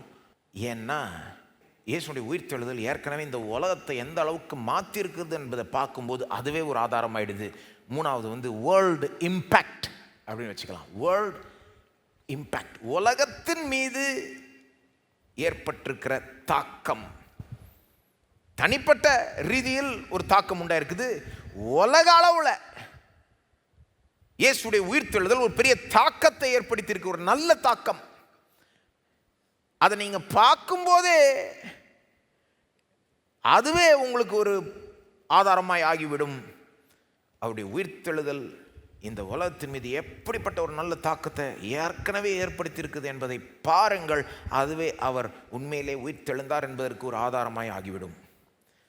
World impact. ஸோ அது மூணாவது காரணம், ஆதாரமாக எடுத்துக்கலாம் நீங்கள். அதாவது என்ன சொல்ல வரேன், உயிர்த்தெழுந்த இயேசுவை நம்பினவர்கள் இந்த கடந்த 2000 வருஷத்தில் சரித்திரத்தில் எப்படி நீங்கள் 2000 வருஷத்தில் நீங்கள் கரெக்டாக கவனித்து பார்த்தீங்கன்னா, உயிர்த்தெழுந்த இயேசுவை நம்பினவர்கள் பெரிய பெரிய நல்ல நல்ல மாற்றங்களை இந்த உலகத்துக்கு கொண்டு வந்திருக்கிறார்கள். நல்லா கவனிங்க, உயிர்த்தெழுந்த இயேசுவை நம்பினவர்கள் நல்ல நல்ல பெரிய பெரிய மாற்றங்களை உலகத்துக்கு கொண்டு வந்திருக்கிறாங்க. ஒரு நல்ல தாக்கம் ஏற்பட்டிருக்கு. இவ்வளோ நல்ல மாற்றங்கள் இந்த உயிர்த்தெழுந்த இயேசுவை நம்பினதுனால நடந்ததுன்னா, இப்படிப்பட்ட ஒரு நல்ல தாக்கம் ஏற்பட்டிருக்குன்னா, அப்போ இதெல்லாம் ஒரு பொய்யின் அடிப்படையில் இருக்க முடியாது, சத்தியத்தின் அடிப்படையில் தான் இருக்குது. அவர் உயிர் தெழுந்துட்டார் நம்பி தான் இந்த மாற்றத்தெல்லாம் இந்த மெய் கிறிஸ்தவர்கள் கொண்டு வந்தாங்க. அப்போ இந்த மாற்றத்தை நீங்கள் பார்க்கும்போது அவர்கள் நம்பினது பொய்யனே சொல்ல மாட்டீங்க. ஒரு பொய்யை நம்பியிருந்தா இப்படிப்பட்ட நல்ல மாற்றம் நல்ல தாக்கம் உண்டாயிருக்காது. ஒரு பொய்க்கு அவ்வளோ வல்லமை இல்லை, சத்தியத்துக்கு தான் அவ்வளோ வல்லமை இருக்குது. அவர் உண்மையிலே உயிர் தெழுந்துட்டார், அதை நம்பினவங்க இப்படி உலகத்தை மாற்றிட்டாங்க. ஆகவே எந்த அளவுக்கு உலகம் நல்லா மாறி இருக்குது என்பதை பார்க்கும்போதே அவர் உயிர் தெழுந்துட்டார் என்பதற்கு ஒரு ஆதாரமாய் ஆகிவிடுகிறது. உண்மையான கிறிஸ்தவங்க வந்து பேர் கிறிஸ்தவங்க கிடையாது, உண்மையான கிறிஸ்தவங்க. ஏசு என்னைக்கு மரித்து உயிரோடு எழும்பினாரோ உண்மையான கிறிஸ்தவங்க அந்த நாள் தொடங்கி இந்த நாள் வரைக்கும் 2000 வருஷமாக உலகத்தை மாற்றிக்கிட்டே வராங்க. சரிங்களா? இந்த மாற்றத்தை நீங்கள் பார்க்குறப்போ நீங்களே என்ன முடிவுக்கு வந்துடுவீங்க, எப்பா இந்த உயிர்த்தெழுந்த இயேசுவை நம்பினதுனால இவ்வளோ மாற்றம் கொண்டு வந்தாங்கன்னா, அப்போ அவங்க நம்பினது வந்து பொய்யா இருக்க முடியாது, சத்தியமாக தான் இருக்க வேண்டும். ஏன்னா பொய்க்கு அவ்வளோ வல்லமை இல்லை. உலகத்தை நல்லபடியாக அந்த அளவுக்கு மாற்றுற அளவுக்கு பொய்க்கு வல்லமை இல்லை. அப்படிப்பட்ட வல்லமை வந்து சத்தியத்துக்கு மட்டுமே இருக்குது. அதான் சொல்ல வரேன். கடந்த 2000 வருஷம் நீங்கள் திரும்பி பார்க்குறப்போ உலகம் வந்து நிறைய விதத்தில் நல்லா மாறி இருக்குது. சிலருக்கு ஆச்சரியமாக இருக்கலாம், என்னங்க நல்லா மாறி இருக்குன்றீங்க, கேடு கெட்டு போயிட்டு இருக்குங்கலாம். ஏன்னா வழக்கமாக நம்ம அதை தான் கேட்குறோம். வழக்கமாக வந்து இப்போ நீங்கள் இப்போ ஒன்றும் இல்லை, நியூஸை போட்டிங்கன்னா எல்லாம் கெட்டதை மட்டும் தான் காமிக்கிறாங்க, நடக்கிற அட்டூழியத்தை தான் காமிக்கிறீங்க. அப்போ நமக்கு என்ன ஒரு ஐடியா கிடைக்குது, உலகம் ரொம்ப மோசமான இடம். அப்புறம் நிறைய பேர் எப்படி பேசுவாங்க நீங்கள் கேட்டிருப்பீங்க, முன்னெல்லாம் நல்லா இருந்ததுங்க, இப்போல்லாம் கெட்டு போயிடுச்சுங்க, இது கெட்டு போயிடுச்சு, அது கெட்டு போயிடுச்சு, இது நாசமாயிடுச்சு. அப்போது நிறைய பேருக்கு இருக்கிற அபிப்பிராயம் என்னன்னா உலகம் மோசமாயிட்டே போகுது, இவ்வளோதான். நிறைய பேர் போய் சரித்திரத்தை பெருசாக போய் படிக்கிறதும் கிடையாது. அதான் நிறைய தடவை சரித்திரத்தை ஒரு மட்டமாக ட்ரீட் பண்ணுறது, மார்க்கு கம்மியா நீ போய் ஹிஸ்ட்ரி படின்றாங்க. அப்போ வந்து அப்படி தான் ஆகும். அப்போ நியூஸை பார்த்து மற்றவங்க பேசுகிறத பார்த்து எடுத்துக்கிட்டிங்கன்னா உலகம் கெட்டுக்கிட்டே போகுது. ஆனால் இது வந்து பாதி உண்மை தான். அடுத்த பாதி என்ன தெரியுமா, இயேசு என்னைக்கு மரித்து உயிர் தெழுந்தாரோ உலகம் பல விதத்தில் நல்லாய் மாறிக்கொண்டு வருகிறது. பல நல்ல மாற்றங்கள் ஏற்கனவே ஏற்பட்டிருக்கு. உங்களுக்கு தெரியுமா? இது யாருனால வந்ததுன்னா இந்த உயிர்த்தெழுந்த இயேசுவை நம்பினவர்கள் கொண்ட மாற்றங்கள். இதை நீங்கள் சரித்திரத்தை போய் வாசித்து பார்த்தீங்கன்னா, ஆராய்ஞ்சிங்கன்னா அதை கண்டுபிடிப்பீங்க. பாருங்க என்ன மாதிரி மாற்றங்கள். என்னங்க அப்படி என்னங்க உலகம் மாறி இருக்கு, நல்லா மாறிட்டே வந்திருக்குன்னு சொல்கிறீங்களே. 2000 வருஷத்தில் உலகம் கொஞ்சம் தேறிடுச்சு, நல்லா ஆயிடுச்சுன்னு சொல்கிறீங்களே. எந்த விதத்தில் நல்லா ஆயிடுச்சுன்னு நீங்கள் கேட்டிங்கன்னா நான் சொல்கிறேன், கேளுங்க. உதாரணங்கள். ஒரு உதாரணம். இன்னைக்கு நமக்கு எல்லாருக்கும் ஒரு ஐடியா இருக்குது. என்ன ஐடியானா, ஒரு ஊருக்கு போனால் யார் வேணால் போகக்கூடிய ஒரு ஆஸ்பத்திரி இருக்கணும். யாருக்கா உடம்பு சரியில்லையா, பணம் இருக்குதோ இல்லையோ, பணக்காரங்களோ ஏழையோ, ஒரு ஆஸ்பத்திரி இருக்கணும். ஏழை கூட போய் மருத்துவ சிகிச்சை பெறக்கூடிய ஒரு ஆஸ்பத்திரி இருக்கணும். அதை கவர்மெண்ட் ப்ரொவைட் பண்ணணும். இப்படின்லாம் நம்ம கண்டிஷன் போடுறோம். நம்ம எல்லாரும் இப்படி நினைக்கிறோம் இல்லையா? நான் கேட்குறேன், இது எப்போவுமே இந்த எண்ணம் இருந்ததான்னு கேட்குறேன்.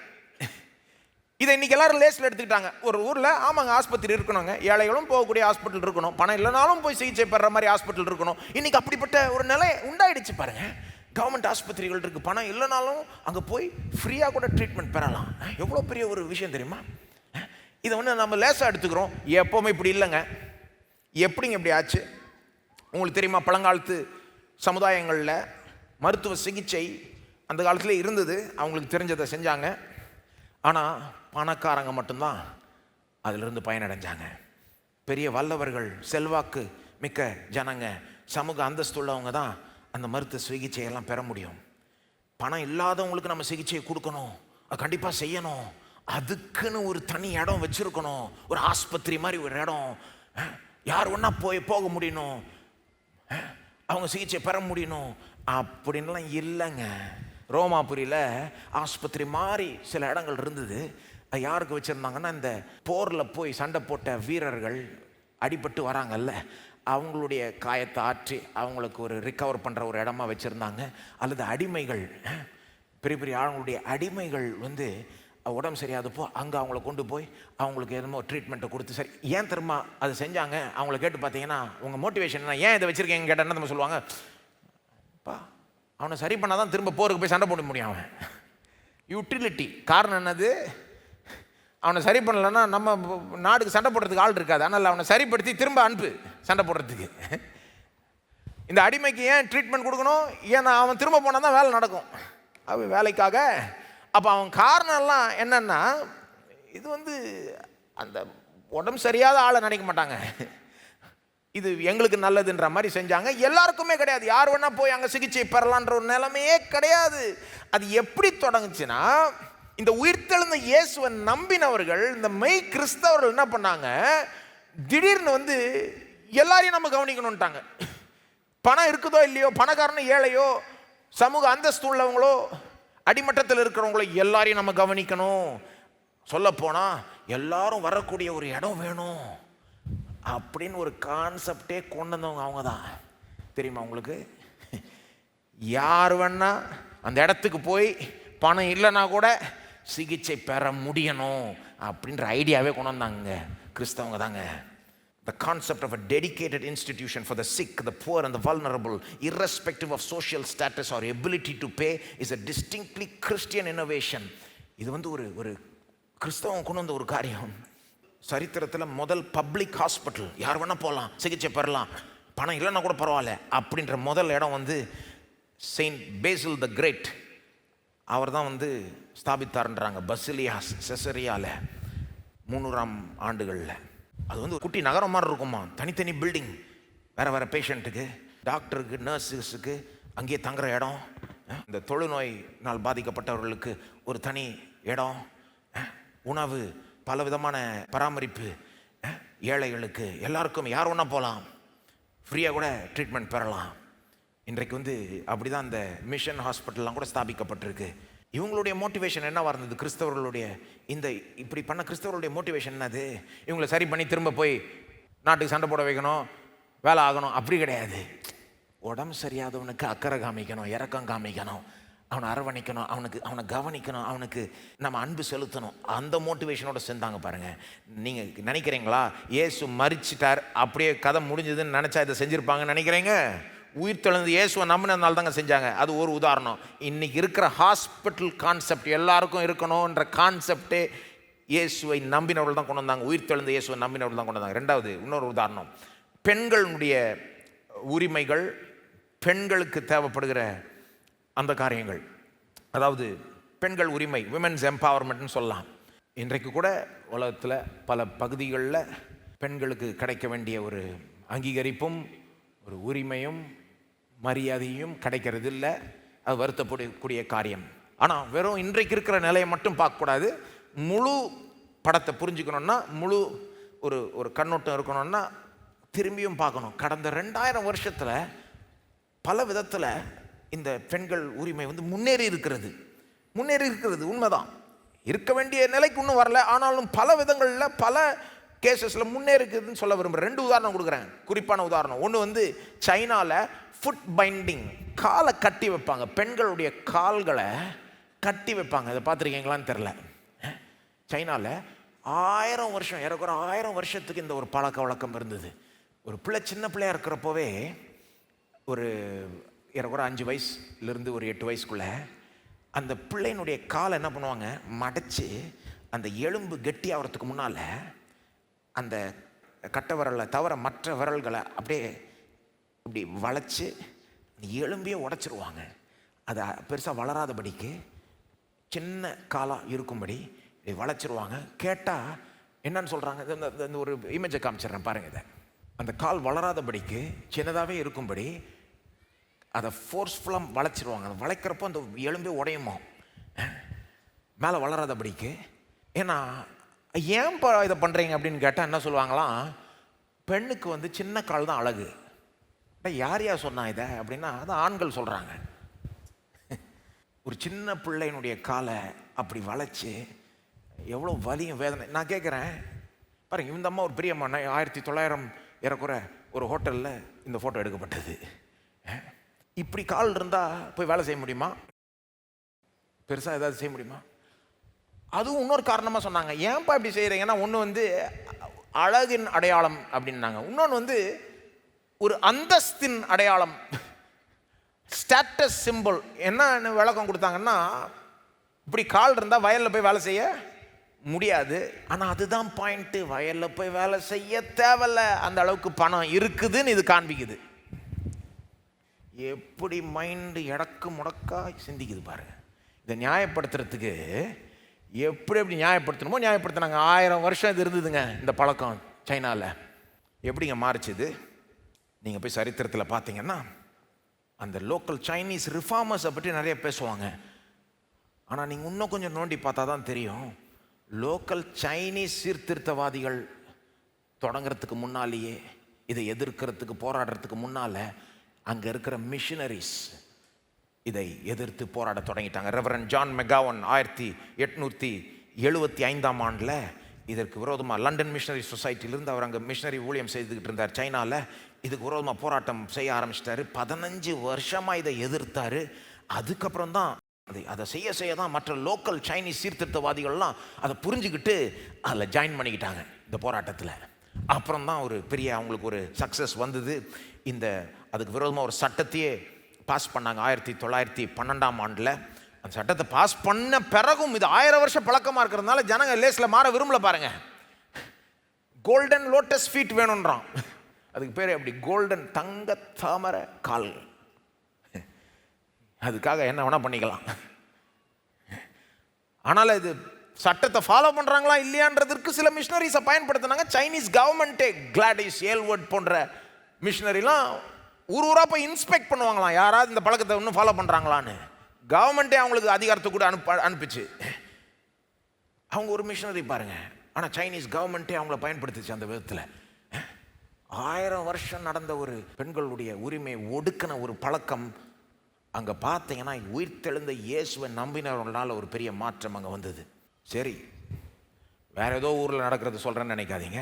இன்னொரு உதாரணம் கொடுக்குறேன். நம்ம ஊரில் 1000 வருஷத்துக்கு மேலேயே இருந்த ஒரு பழக்கம், அதுக்கு பேர் சத்தி. சத்தி அதாவது ஒரு புருஷன் மரிக்கும் போது அநேக நேரம் அவருடைய மனைவி அந்த விதவை அந்த புருஷனுடைய மரிச்சிடறான். அதாவது அந்த அந்த புருஷனுடைய சரீரத்தை நெருப்பில் போட்டு எரிப்பாங்கல்ல, அந்த நெருப்பில் போய் மனைவியும் குதிச்சுக்குமாம். ஏம்மா குதிக்கிறேன்னு கேட்டால் சிலர் வந்து வாலண்டியராக செய்வாங்களாம். ஆனால் அநேக நேரம் பெரும்பாலும் ஏன் செஞ்சாங்கன்னா they were either forced or coerced. அதாவது பெரும்பாலும் சமூகம் மற்றும் குடும்பத்தோட பெரிய அழுத்தம் தாங்க முடியாமல் செஞ்சாங்க, வேறு வழி இல்லாமல் செஞ்சாங்க. ஏன்னா அந்த காலத்தில் எப்படின்னா, ஒரு மனைவிக்கு புருஷன் தான் எல்லாம், புருஷன் இல்லாமல் வாழ்க்கை இல்லைன்ற மாதிரி. புருஷன் சந்தோஷமாக இருந்தால் மனைவி சந்தோஷமாக இருக்கட்டும், புருஷன் வாழ்ந்தால் மனைவி வாழட்டும், புருஷன் செத்துட்டாரா மனைவியும் சாகட்டும், அப்படி ஒரு எண்ணம். மனைவியினுடைய அந்த வாழ்க்கையின் அர்த்தம், நோக்கம், கௌரவம் எல்லாமே அந்த புருஷனோட கனெக்டடாக இருந்தது அந்த காலத்தில். அவர் மரிச்சிட்டாருன்னா அப்புறம் நீ எதுக்கு வாழ்கிறன்னு சமுதாயம் பார்க்குது. ஒரு விதவையாக அந்த காலத்தில் வாழ்கிறதும் கஷ்டமாக இருந்தது பல விதங்களில்.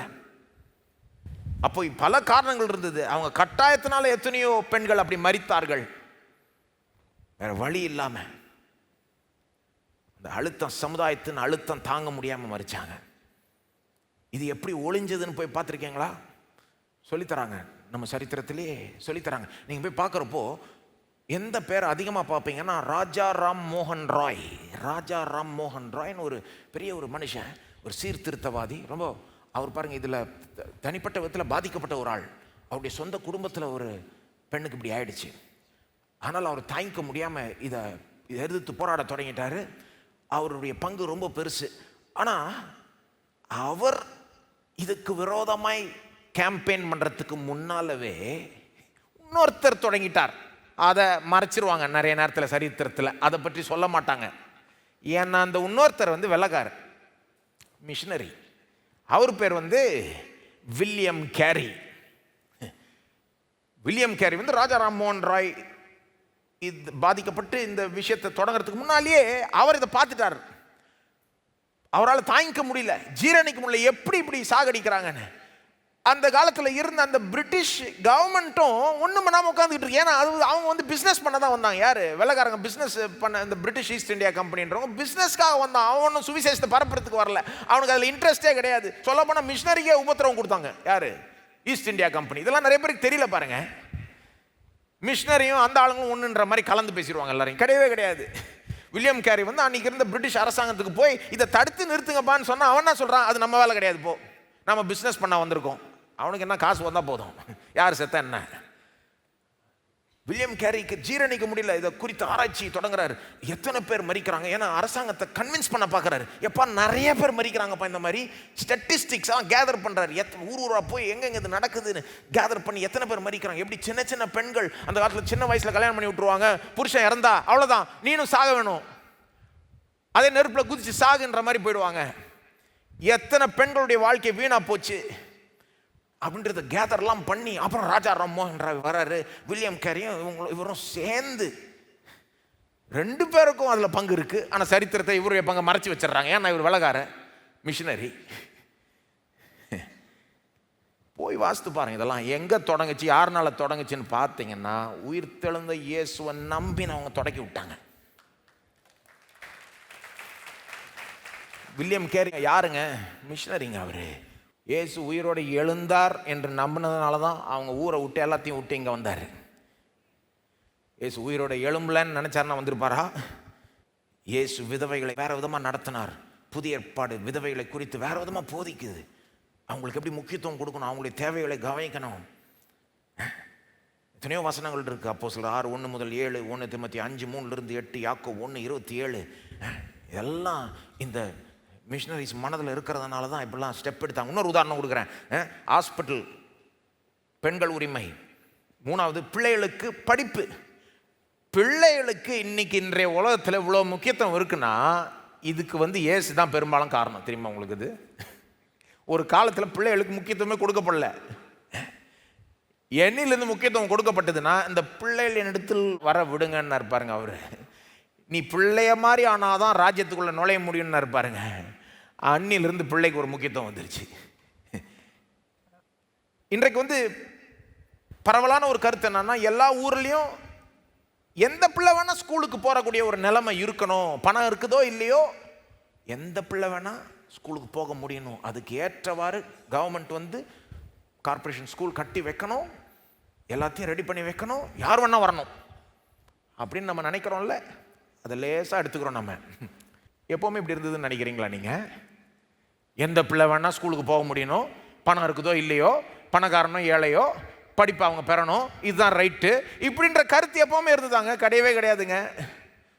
ஒரு காலத்தில் பணக்காரங்களுக்கு மட்டும்தான் படிப்பு, பெரிய செல்வந்தர்களுக்கு தான் படிப்பு, பெரிய செல்வாக்கு மிக்க மக்களுக்கு தான் படிப்பு. ஏழைகள் வேலைக்கு போனாங்க, சின்ன வயசுலேருந்து வேலை பண்ண தொடங்கிட்டாங்க. ஏதோ ஒரு தொழில், அப்பா அம்மாவுக்கு ஹெல்ப் பண்ணுறது, படிப்பு அவங்களுக்கு முக்கியம் இல்லைன்னு கருதப்பட்டது. இதெல்லாம் மாற்றினது யார்? மாற்றத்தை ஃபர்ஸ்ட் கொண்டு வந்தது யாருங்க? இந்த கான்செப்டை கொண்டு வந்தது யாருங்க? கவர்மெண்ட் வந்து ஃப்ரீ ஸ்கூல் கொடுக்கணும் எல்லாருக்கும் அப்படின்னு கான்செப்ட் யாருங்க கொண்டு வந்தது? 500 வருஷம் முன்னால் மார்ட்டின் லூத்தர், உயிர்த்தெழுந்த இயேசுவை நம்பின மார்ட்டின் லூத்தர் வந்து இந்த கான்செப்டை கொண்டு வர்றார். அவர் ஒரு லெட்டர் எழுதுறாரு பாருங்க. ஊரில் இருக்கிற எல்லா கவுன்சில்மேனுக்கு, அவருக்கு அவ்வளோ ஒரு செல்வாக்கு வந்துருச்சு மார்ட்டின் லூத்தருக்கு. ஒரு பாயிண்டில் ஒரு லெட்டர் எழுதுறாரு எல்லா லீடர்ஸுக்கும், ஊரில் இருக்க எல்லா கவுன்சில் லீடர்ஸுக்கும். அவர் சொல்கிறார் அந்த லெட்டரில், நான் பிரசங்கம் பண்ண பார்க்குறேன், யாருக்கும் புரிய மாட்டேங்குது, ஏன்னா படிப்பே இல்லை, படிப்பறிவே இல்லை ஜனங்களுக்கு, கேட்டால் வேலை செஞ்சுக்கிட்டு இருக்கேன்றாங்க. இதை மாற்றணும். நம்ம பைபிள்லேருந்து பிரசங்கம் பண்ணுறப்ப ஜனங்களுக்கு புரியணும், பைபிளை வாசிக்க தெரியணும், அதற்காக நீங்கள் படிப்பறிவை தரணும், இது உங்கள் கடமைன்னு கவர்மெண்ட்டுக்கு எழுதுறாரு. எப்படி இருக்கு பாருங்க இது.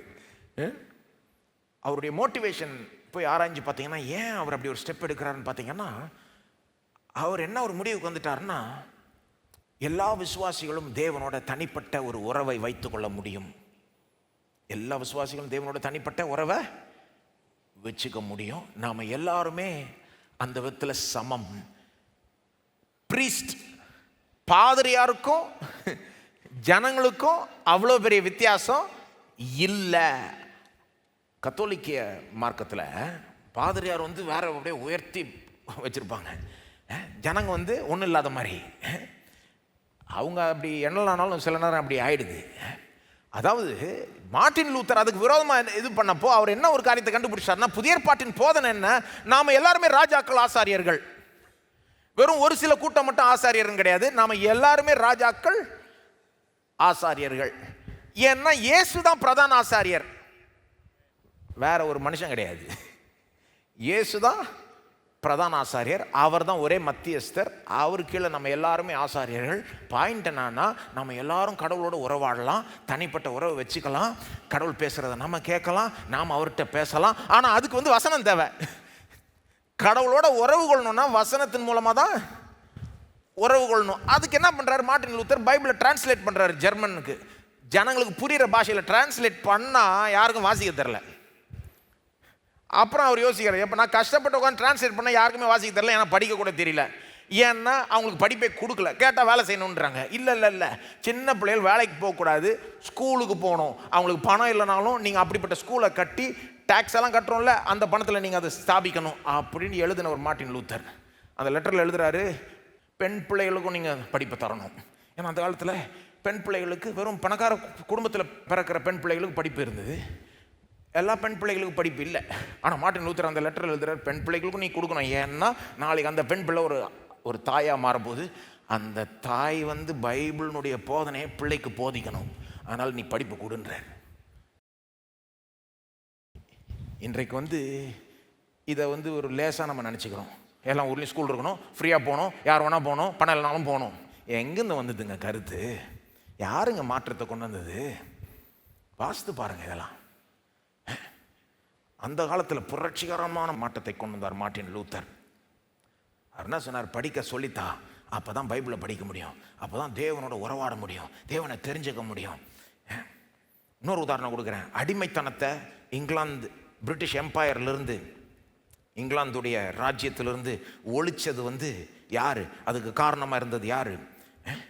சிலர் சொல்கிறாங்க அடிமைத்தனத்தை வளர்த்தவங்க, பரப்பினவங்களே கிறிஸ்தவங்கன்னு. எனக்கு புரியுது. சில நேரம் அமெரிக்காவில் இருக்கிற அமெரிக்கன் சரித்திரத்தில் பார்த்தீங்கன்னா அந்த ஒரு வருத்தப்படக்கூடிய ஒரு காரியம் இருக்குது. அந்த ஆப்பிரிக்காவிலேருந்து அடிமைகளை கொண்டு வந்து அவங்கள ஒடுக்கி கொஞ்சம் காலமாக அப்படி வச்சுருந்தாங்க. சில கிறிஸ்தவங்களே அதில் ஈடுபட்டாங்க, அதை நியாயப்படுத்தவும் செஞ்சாங்க, பைபிள்லேருந்தும் நியாயப்படுத்தினவங்களாம் இருந்தாங்க, எல்லாம் புரியுது. ஆனால் அடிமைத்தனத்தை ஒழிச்சவங்க யாருங்க?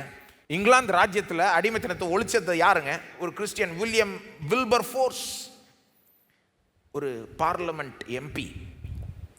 அவர் வாழ்க்கையை அதற்காக அர்ப்பணித்தார். வருஷ கணக்காக அதுக்கு விரோதமாக போராட்டம் பண்ணி கடைசியில் அவர் சாகிறதுக்கு முன்னால் அந்த சட்டமே வந்துருச்சு. பிரிட்டிஷ் எம்பையரில், இங்கிலாந்து ராஜ்யத்தில் அடிமைகளை வச்சுக்க முடியாதுன்ற ஒரு சட்டமே வந்துருச்சு பாருங்க.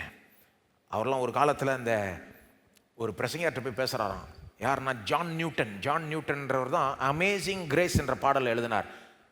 Amazing grace how sweet the sound, ரொம்ப ஃபேமஸான ஹிம். அந்த பாட்டை எழுதினவர் பேர் ஜான் நியூட்டன். அவர் அந்த காலத்தில் வாழ்ந்துட்டு இருந்தார். இந்த வில்லியம் வில்பர் ஃபோர்ஸ், அடிமைத்தனத்தை ஒழிச்ச ஆள், அவர் வந்து ஜான் நியூட்டன்ட்ட போய் பேசுகிறாராம். எனக்கு வந்து ஊழியத்துக்கு வந்துடணும்னு ஒரு எண்ணம் இருக்குது. இந்த பாலிட்டிக்ஸ் எல்லாம் விட்டுட்டு இதெல்லாம் ஒரு முழுக்க முழுக்க கடவுளுக்காக ஊழியம் வந்து செய்யணுமான்னு யோசித்துக்கிட்டு இருக்கேன் அப்படின்றப்போ ஜான் நியூட்டன் அவரை பார்த்து சொன்னாராம், வேணாம் நீ அங்கேயே இருன்னு. தேவன் உன்னை ஒரு நோக்கத்துக்காக அங்கே வச்சிருக்கிறாரு. எந்த நோக்கத்துக்காக உன்னை வச்சிருக்காரு நீ அங்கே இரு. நீ ஒன்றும் அதை விட்டுட்டு ஊழியத்துக்கு வர தேவையில்லை. அங்கேருந்து ராஜ்யத்தோட நோக்கங்களை நிறைவேற்றுன்னு சொன்ன பிறகு அவர் இன்னும் தீவிரமாக அதில் இறங்கி விடாமுயற்சியாக விட்டு கொடுக்காம அது முடிகிற வரைக்கும் அதை செஞ்சார் பாருங்க. அவருடைய முயற்சினால் அடிமைத்தனம் ஒழிக்கப்பட்டது. இன்னொரு உதாரணம் கொடுக்குறேன். கிளாடியேட்டர் கேம்ஸ்னால் பாருங்கள், இன்றைக்கி வந்து நாம் இந்த மூவிஸில், திரைப்படங்களில் ரொம்ப வன்முறை இருக்குது, வயலன்ஸ் இருக்குது, இதெல்லாம் தப்பு அப்படின்னு சொல்கிறோம். இன்றைக்கி ரொம்ப உலகம் கெட்டு போயிட்டே வருதுங்க, வயலன்ஸ் எல்லாம் திரைப்படங்களில் கூடிடுச்சு அப்படின்றோம். உங்களுக்கு தெரியுமா, 2000 வருஷம் முன்னால் வன்முறை அதிகமாக இருந்ததுங்க. ரோமர்கள் மத்தியில் ஒரு என்டர்டெயின்மெண்ட் இருந்து. இன்றைக்கி எப்படி போய் கிரிக்கெட் மேட்ச் பார்க்குறாங்க, ஸ்டேடியத்தில் 10,000 பேர் கூடி கிரிக்கெட் மேட்ச் பார்க்குறது போல், அந்த காலத்தில் ஒரு ஸ்டேடியத்தில் 10,000 பேர் கூடி 2 பேர் ஒருத்தனை அடிச்சுக்கிறத பார்க்குறாங்க. பாக்ஸிங் மேட்ச் மாதிரி கிடையாது. இன்றைக்கி பாக்ஸிங் மேட்ச்சில் ஒரு ரெஃப்ரி நின்று அடி ரொம்ப போயிடுச்சுன்னா தடுத்துருவார். அந்த காலத்தில் எப்படி தெரியுமா அது கேமு, இன்னொருத்தனை சாகடிக்கிற வரைக்கும் கேம் போகும். அது கேம். இதை பார்க்குறதுக்கு 10,000 பேர் ஸ்டேடியத்தில் உட்காந்து கை தட்டிக்கிட்டு ஓன்னு கூச்சல் போட்டுக்கிட்டு இன்னொருத்தனை அடித்து சாகடிக்கிறான். கண்ணால் பார்த்து கை தட்டுவாங்க. இதுதான் ரோமாபுரியினுடைய கலாச்சாரம். சிலர் சொல்கிறாங்க ரோம் வந்து இஸ் அ க்ளோரியஸ் எம்பையர், மகிமையான ராஜ்யம், கொடூரமான ராஜ்யங்க, ஈவிரக்கம் இல்லாத ராஜ்யம். அதுக்கு எதிர்ப்பு தெரிவித்தது, சீரியஸாக எதிர்த்தது கிறிஸ்தவர்கள்.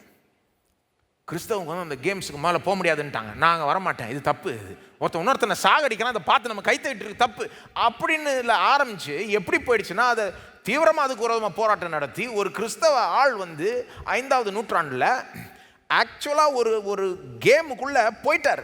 ஸ்டேடியத்துக்குள்ளே அந்த அரினாக்குள்ளேயே இறங்கி தடுக்க போயிட்டார். இதை தடுத்து இதை நிறுத்துங்க, இது செய்யக்கூடாது, இது தப்பு அப்படின்னு தடுக்க போனால் அங்கே இருக்கிற கூட்டம், ஸ்டேடியத்தில் உட்காந்துக்கிட்டு இருக்க கூட்டத்துக்கு பிடிக்கல. என்னுடைய என்டர்டெயின்மெண்ட்டை கெடுக்கவா வந்தேன்னு சொல்லி கல்லெறிஞ்சு கொண்டாங்க. அந்த ஆளை கல்லெறிஞ்சு அவர் கொல்லப்பட்டார். ராஜா பேரரசன் கேள்விப்பட்டு அவர் ரொம்ப வருத்தப்பட்டார். ஒருத்தன் போய் சண்டையை நிறுத்த போனால் அவனை போய் கல்லெறிஞ்சு கொள்வீங்களான்னு சொல்லிட்டு உடனே கேம்ஸை சஸ்பெண்ட் பண்ணி விட்டார். போய் வாசித்து பாருங்க. கேமே சஸ்பெண்ட் பண்ணி விட்டு கொஞ்சம் வருஷம் கழித்து அதை ஒட்டுமொத்தமாக ஒழிச்சிட்டாங்க. எனக்கு ஒரு 500 வருஷமாக நடந்த ஒரு பழக்கம் அப்படியே ஒழிக்கப்பட்டது. நான் கேட்குறேங்க, அந்த மனுஷன் அப்படி இறங்கி போய் அதை தடுத்து நிறுத்துறான்னா ஏங்க செஞ்சார்? சமுதாயத்தில் தப்பு நடக்குதுன்னு உணர்றது ஒன்று, அது நிறைய பேர் உணர்றாங்க. ஆனால் அந்த தப்பை தடுத்து நிறுத்த யாரும் பொதுவாக இறங்க மாட்டாங்க. அதுக்கு ரொம்ப கொஞ்சம் பேர் தான். ஏன்னா அந்த தப்பை நிறுத்த போனால், தடுக்க போனால் மற்றவங்க எதிர்ப்பாங்க, பிடிக்காத சக்திகள்லாம் எதிர்க்கும், பெரிய ரிஸ்க் இருக்குது. அப்போ இதெல்லாம் தாண்டி ஏங்க அந்த ஆள் அப்படி இறங்கி போனார்? யோசித்து பாருங்க. நீங்கள் நினைக்கிறீங்களா அந்த ஆள் வந்து, நான் ஏன்னு சொல்கிறேன், அவர் ஒரு காரியத்தை உறுதியாக நம்பினார். இயேசு மரித்து உயிரோடு எழும்பிட்டார். ஆகவே எனக்கு எந்த பயமும் இல்லை. இறங்கி போய் தேவன் என்ன இந்த காரியத்தை செய்ய சொல்லியிருக்காருன்னா இறங்கி போய் செய்ய வேண்டியது தான். இதில் உயிரே போனால் கூட பரவாயில்ல, அவர் திரும்ப உயிரை எழுப்பிடுவார். உயிரோட எழுப்பிடுவார்ன்றது தாங்க அவருக்கு தைரியத்தை கொடுத்துருக்கோம். இல்லைன்னா இறங்கி போயிருக்க முடியாதுங்க. புரட்சியை கொண்டு வர்றதுக்கு ஒரு விதமான ஒரு மோட்டிவேஷன் வேணும், ஒரு தைரியம் வேணுங்க. அது இந்த கிறிஸ்தவங்களுக்கு எங்கேருந்து வந்ததுன்னா, இயேசு உயிர் தெழுந்தார்ன்றதுலேருந்து வந்தது. இயேசு மரித்தார்ன்றது மட்டும் இல்லை, இயேசு உயிர்த்தெழலைன்னா அப்படி இறங்கி போய் தைரியமா உயிரை கொடுக்க முடியாது. ஒரு கிறிஸ்தவன் அப்படி செய்ய முடியாது. நாட்டுக்காக உயிரை கொடுக்கறது வேற, அதுக்கு வேற மோட்டிவேஷன் இருக்கு. ஆனால் ஒரு கிறிஸ்தவனா உயிரை கொடுக்குறான்னா எதுக்காக உயிரை கொடுக்குறான்? இயேசு மரித்து உயிர் தெழுந்தார். என்ன நடந்தாலும் நாம் கடைசியில் மேலே வந்துடுவோம். சாகடிச்சா கூட ஒரு நாள் உயிரோட எழும்பிடுவோம். இயேசு உயிர் தெழுந்துட்டான்றது தான் இந்த கிறிஸ்தவங்களுக்கெல்லாம் இப்படிப்பட்ட ஒரு தைரியத்தை கொடுத்தது பாருங்க. இன்னொரு உதாரணம், மனித உரிமைகள், ஹியூமன் ரைட்ஸ்ன்னு சொல்கிறோம்ல. எல்லா மனுஷர்களுக்கும் உரிமைகள் உண்டு, எல்லா மனிதர்களும் சமம், எல்லா மனிதர்களுக்கும் ஈக்குவல் மதிப்பு இருக்குது, கௌரவம் இருக்குதுன்ற ஐடியா எங்கேருந்து வந்தது? எப்போவுமே இருந்ததாங்க. பழங்காலத்து சமுதாயங்கள்லாம் ரொம்ப அடுக்கடுக்காக தான் அதை இது பண்ணாங்க. அதாவது அதான் நம்ம ஊரில் கூட மேல் ஜாதி கீழ் ஜாதி என்னென்னமோ ஜாதி அப்படி இப்படின்றாங்க இல்லையா. இன்றைக்கே எப்படி சொல்கிறாங்கன்னா அந்த காலத்தில் எப்படி இருந்திருக்கும் நீங்கள் யோசித்து பாருங்கள்.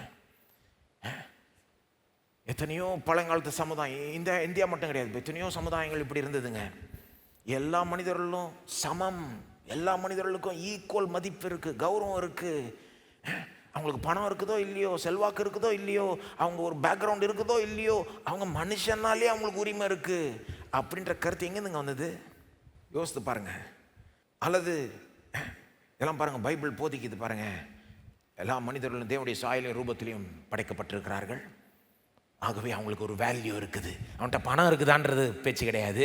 அவன் மனுஷனாக இருந்தாலே அவனுக்கு ஒரு மதிப்பு இருக்குது, ஒரு கௌரவம் இருக்குது, ஒரு வேல்யூ இருக்குது. ஏன்னா கடவுள் படைச்சிருக்கிறார், தம்முடைய சாயலிலும் தம்முடைய ரூபத்திலும் படைச்சிருக்கார். அது மட்டும் இல்லை, எல்லா மனிதர்களுக்காகவும் இயேசு வந்தார், வானத்திலிருந்து பூமி வரைக்கும் இறங்கி வந்தார். எல்லா மனிதர்களும் பாவத்தில் விழுந்துட்டாங்க, எல்லா மனிதர்களுக்கும் ரட்சிப்பை கொடுக்கும்படி இயேசு வந்தார். ஆகவே எல்லாரும் பாவம் செய்து ஏகமாக கெட்டு போனார்கள். இப்போ யார் வேணா இயேசுவை நம்பி ரட்சிக்கப்படலாம். ஆகவே யூதனும் அல்ல, கிரேக்கனும் அல்ல, ஆணும் அல்ல, பெண்ணும் அல்ல, கிறிஸ்துவுக்குள் நாம் எல்லாரும் ஒன்றுன்ற ஒரு புதிய ஏற்பாடு ஒரு புரட்சியை கொண்டு வந்தது பாருங்க. புதிய ஏற்பாடு ஆதி திருச்சபையில் அடிமையும் பிஷப்பும் ஒன்றா உட்காந்து சாப்பிடுவாங்களாம். சொல்ல போனால் சில அடிமையை பிறகு பிஷப் ஆயிட்டாங்க. மற்றவங்க இதை பற்றி ஒன்றும் செய்யலைன்னு சொல்ல வரல. சில நேரம் மற்ற மார்க்கத்தார் அவங்களாம் கூட புரட்சி எழுப்பியிருக்கிறாங்க. நம்ம தமிழ்நாட்டிலே அது உண்மை. ஆனால் எங்கே தொடங்குச்சுன்னு போய் பாருங்கள், போய் டேட்டை பாருங்கள். அதை தான் சொல்ல வரேன். மற்றவங்க இதுக்காக ஒன்றும் பண்ணலன்னு சொல்ல வரல. மற்ற மார்க்கத்தாரும் பண்ணியிருக்காங்க, மற்ற நம்பிக்கை உள்ளவங்களும் பண்ணியிருக்காங்க, புரட்சி பண்ணியிருக்காங்க, நல்ல மாற்றங்களை கொண்டு வந்திருக்கிறாங்க, இல்லைன்னு சொல்ல. ஆனால் எங்கே தொடங்குச்சுன்னு போய் பாருங்கள். இன்னொரு உதாரணம், சமுதாயத்தில் ஒடுக்கப்பட்டவங்களை, தள்ளப்பட்டவங்களை நம்ம அரவணைக்கணும், சேர்த்துக்கணும் அப்படின்றதெல்லாம் எங்கேருந்து வந்ததுங்க இந்த ஐடியாலாம்? நான் கேட்குறேன். தள்ளப்பட்டவங்க, ஒடுக்கப்பட்டவங்களுக்கு ஈவிரக்கம் காட்டணும், அவங்கள தூக்கி விடணும், கீழே இருக்கணும்னா மேலே தூக்கி விடணும், இதெல்லாம் எங்கே எப்பவுமே இருந்ததாங்க இந்த ஐடியா? ஒரு பெரிய மனுஷன்னா அதுக்கு அடையாளம் ஒரு இரக்கம் இருக்கணும், ஒரு தாழ்மை இருக்கணும், ஒரு சேவை மனப்பான்மை இருக்கணும், இறங்கி கீழே இருக்கிறவங்களுக்கு சேவை செய்யணும். இந்த ஐடியாலாம் எங்கேருந்து வந்தது? இன்றைக்கி நீங்கள் எம்பிஏ படிக்கிறீங்கன்னா, மேனேஜ்மெண்ட்லாம் படிக்கிறீங்கன்னா, கம்பெனி நடத்துகிறீங்கன்னா, சர்வன்ட் லீடர்ஷிப்னு சொல்லுவாங்க. ஒரு ஊழியக்காரனாய் இருந்து நடத்துவது, லீட் பண்ணுறது, சரிங்களா? தலைமைத்துவத்தில் இருக்கிறவங்க எப்படி இருக்கணுமா? ஒரு வேலைக்காரனை போல இருந்து தலைவராக இருக்கணும். சும்மா அதிகாரம் செலுத்துறவராக இருக்கக்கூடாது, ஒரு வேலைக்காரனை போல, சேவை செய்கிறவனை போல நாம் நடத்தணும். சர்வன்ட் லீடர் அப்படின்றது கான்செப்ட் ரொம்ப பாப்புலர் இன்னைக்கு. இது எங்கே வந்ததுன்னு போய் பாருங்க. இது யார் புரட்சிகரமாக போதிச்சு நடத்தியே காமிச்சார்னா இயேசு. அவர் என்ன சொன்னார்? நீ நம்பர் 1 இருக்கணுமா, அடிமட்டத்தில் இருக்கிற ஆளுக்கு போய் சேவை செய்யிட்டார். இதை வேற யாரும் அப்படி சொன்னதே கிடையாதுன்றது மட்டும் இல்லை, அவர் செஞ்சே காமிச்சிட்டார். சிலுவையில் இருக்கிறதுல நம்பர் 1 இருக்கிறதுல அடிமட்டத்துக்கு போயிட்டார். நமக்கு சேவை செய்யும்படி, நமக்கு ரட்சிப்பை உண்டும் பண்ணும்படி. அவருடைய வாழ்க்கை சிலுவையோட முடிஞ்சிருந்ததுன்னா நான் கேட்குறேன், அதுக்கப்புறம் அவரை நம்பினவர்கள் உயிரை போனால் கூட பரவாயில்ல, நம்ம கீழே அடிமட்டத்தில் இருக்கிறவங்களுக்கு போய் சேவை செய்யலாம்னு நினச்சிருப்பாங்களான்னு கேட்குறேன் நான். இயேசுடைய வாழ்க்கை சிலுவையோடே முடிஞ்சிருந்ததுன்னா, அதுக்கப்புறம் அவரை நம்பினவர்கள் பரவாயில்ல, என்னன்னாலும் நம்ம போய் சேவை செய்யலாம், இறக்கம் காமிக்கலாம், தாழ்மையாக இருக்கலாம், உயிரே போனால் கூட பரவாயில்லன்னு அப்படி இருந்திருப்பாங்களாங்க? கிடையாதுங்க. ஏன்னா இயேசுடைய வாழ்க்கை சிலுவையோட முடிஞ்சிருந்ததுன்னா அப்போ ஈவிரக்கம் காமிக்கிறது, தியாகம் செய்து அன்பு கூறுறது, தாழ்மையாக இருப்பது, உயிரை கொடுத்து அன்பு கூறுறது, வேலைக்காரனை போல கீழே இருக்கிற மக்களுக்கு போய் சேவை செய்கிறதெல்லாம் தோல்வி பெற்றதுன்னு அர்த்தம். இயேசு சிலுவையோட அவருடைய வாழ்க்கை முடிஞ்சிருச்சுன்னா இதெல்லாம் தோத்துருச்சுன்னு அர்த்தம். இரக்கம் ஒரு ஸ்ட்ரென்த் கிடையாது, அது ஒரு வீக்னஸ் ஆகிடும். ரோமர்கள் அப்படி தான் நினச்சாங்க. ஈவிரக்கம் காமிக்கிறது முட்டாள்தானு நினச்சாங்க. தெரியுமா உங்களுக்கு? ரோமர்கள் எப்படி நினச்சாங்கன்னா, தாழ்மையாக இருக்கிறது ஒரு வீக்னஸ், பலவீனம். வல்லமையை காமிக்கணும், நீ பவரை காமிக்கணும், உன்னுடைய சத்ருவை போட்டு நொறுக்கணும், அதுதான் மகிமைன்னு நினைச்சான். இயேசு என்ன சொல்றாரு? உன் சத்ரு அன்பு கூறுன்றாரு, சத்ருக்காக உயிரை கொடுக்கிறாரு. அவருடைய வாழ்க்கை சிலுவையோட முடிஞ்சிருச்சுன்னா இதெல்லாம் தோத்துருச்சுன்னு அர்த்தம். சத்ரு அன்பு கூறுறது தோத்துருச்சு, ஈவிரக்கம் காமிக்கிறது தோத்துருச்சு, தாழ்மையா இருக்கிறது தோத்துருச்சு. ஆனா அந்த ஆதி கிறிஸ்தவர்களா இருக்கட்டும், 2000 வருஷத்துல இந்த மெய் கிறிஸ்தவர்கள் எப்படி நினைச்சாங்க? இதெல்லாம் தோக்கலை, ஜெயிச்சிருச்சு. தாழ்மையா இருக்கிறது தான் ஜெயத்தை கொண்டு வரும், ஈவிரக்கம் காண்பிக்கிறது தான் ஜெயத்தை கொண்டு வரும், சத்ரு அன்பு கூறுறது தான் பெரிய ஜெயத்தை கொண்டு வரும். ஒரு வேலைக்காரனை போல போய் அங்கே கீழே இருக்கிறவனுக்கு சேவை செய்கிறது தான் உன்னை பெரிய ஆள் ஆக்கும்னு எப்படிங்க நினச்சாங்க? எப்படி நினச்சாங்கன்னா அவர் உயிரோடு எழும்பிட்டார். அதனால தான் கன்வின்ஸ் ஆகிட்டாங்க, இதுதான் ஜெயிக்கிறதுக்கு வழி. இது வீக்னஸ் கிடையாது, பலவீனம் கிடையாது. தாழ்மையாக இருக்கிறது வீக்னஸ் கிடையாது, அது ஸ்ட்ரென்த்து, பலன். இறக்கம் காமிக்கிறது முட்டாள்தனம் கிடையாது, அதான் ஞானம். ஒரு வேலைக்காரனை போய் அங்கே போய் அடியில் இருக்கிற ஆளுக்கு சேவை செய்கிறது அவமானம் கிடையாது, அதுதான் மேன்மை. இயேசு உயிர்த்தெழுந்தார்னு நம்பினதுனால அவங்க கொண்டு வந்த மாற்றங்கள் உலகத்தை மாற்ற தொடங்கிட்டாங்க. இப்போ நான் என்ன சொல்றேன், இதெல்லாம் ஏன் தெரியுமா சொன்னேன்? இவ்வளோ உதாரணம். உயிர்த்தெழுந்த இயேசுவை நம்பினவங்க தான் இந்த மாற்றங்களை முத கொண்டு வந்தாங்க. உயிர்த்தெழுந்த இயேசுவை நம்பினவங்க தான் இந்த மாற்றம். இதை நீங்கள் சரித்திரத்தை நிறைய தடவை மூடி மறைச்சிருவாங்க, கொஞ்சம் நோண்டி பார்க்கணும். ஆனால் இவங்க தான் இந்த மாற்றத்தை கொண்டு வந்திருக்காங்க. இவ்வளோ மாற்றம் வந்திருக்கு. நான் சும்மா இது போயிட்டே இருக்கலாம், நான் உதாரணம் பாட்டு சொல்லிகிட்டே இருக்கலாம், ஆனால் போதும். இவ்வளோ மாற்றம் எப்படி வந்தது? உயிர்த்தெழுந்த இயேசுவை நம்பினவங்க தான் இந்த மாற்றத்தெல்லாம் கொண்டு வந்தாங்க. அப்போ அதை வச்சு நான் என்ன சொல்கிறேன், கொஞ்சம் யோசித்து பாருங்க. இவ்வளோ மாற்றத்தையும் உயிர்த்தெழுந்த இயேசுவை நம்பினவங்க தான் கொண்டு வந்தாங்கன்னா அவங்க நம்பினது பொய்யா இருக்க முடியுமா? பொய்யுக்கு அவ்வளோ பெரிய வல்லமை இருக்கா?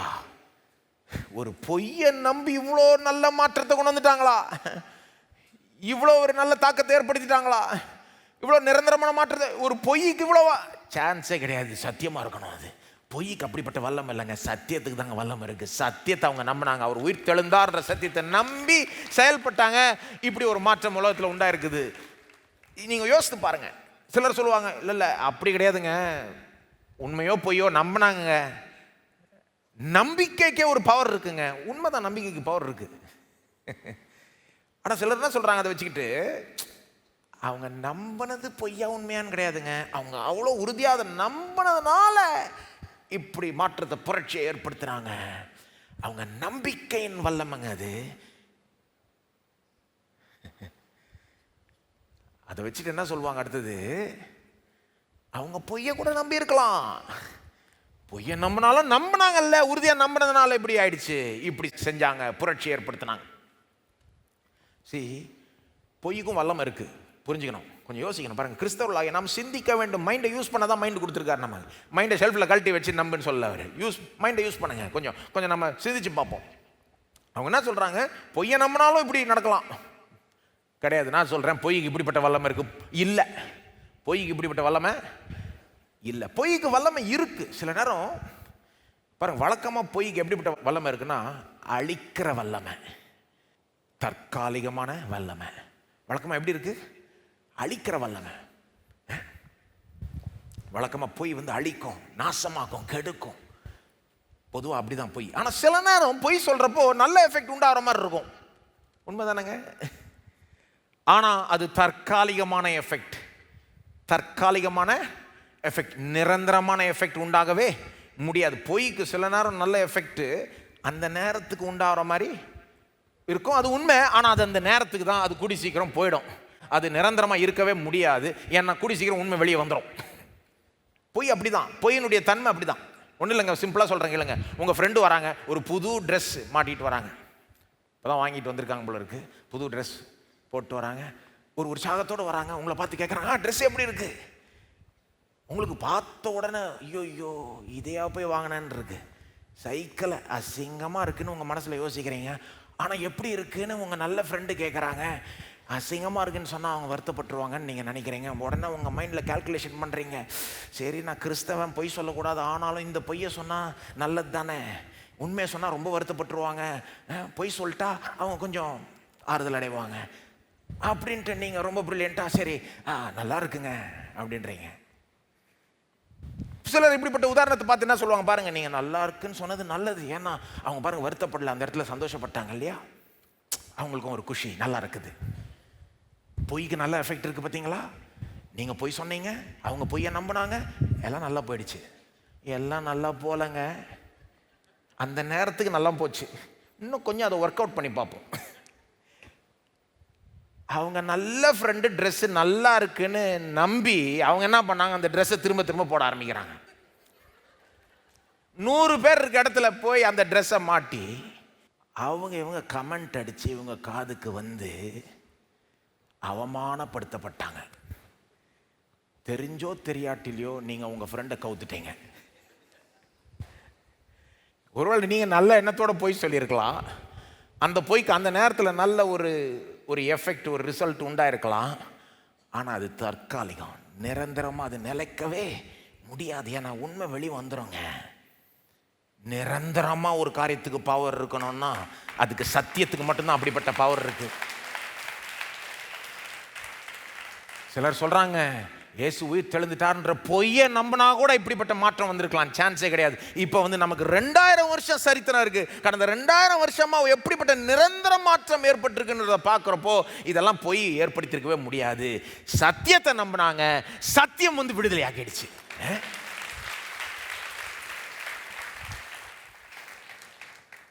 இப்போ இதுவும் ஒரு ஆதாரம் நான் நினைக்கிறேன். பல விதமான ஆதாரம் இருக்கு. இன்றைக்கு நம்ம மிக முக்கியமான ஆதாரத்துக்குள்ளே போக முடியல, அது அடுத்த வாரம். இன்னொரு 2 விதமான ஆதாரங்கள், ஒன்று ஒரு வகை ஆதாரம், சரிங்களா?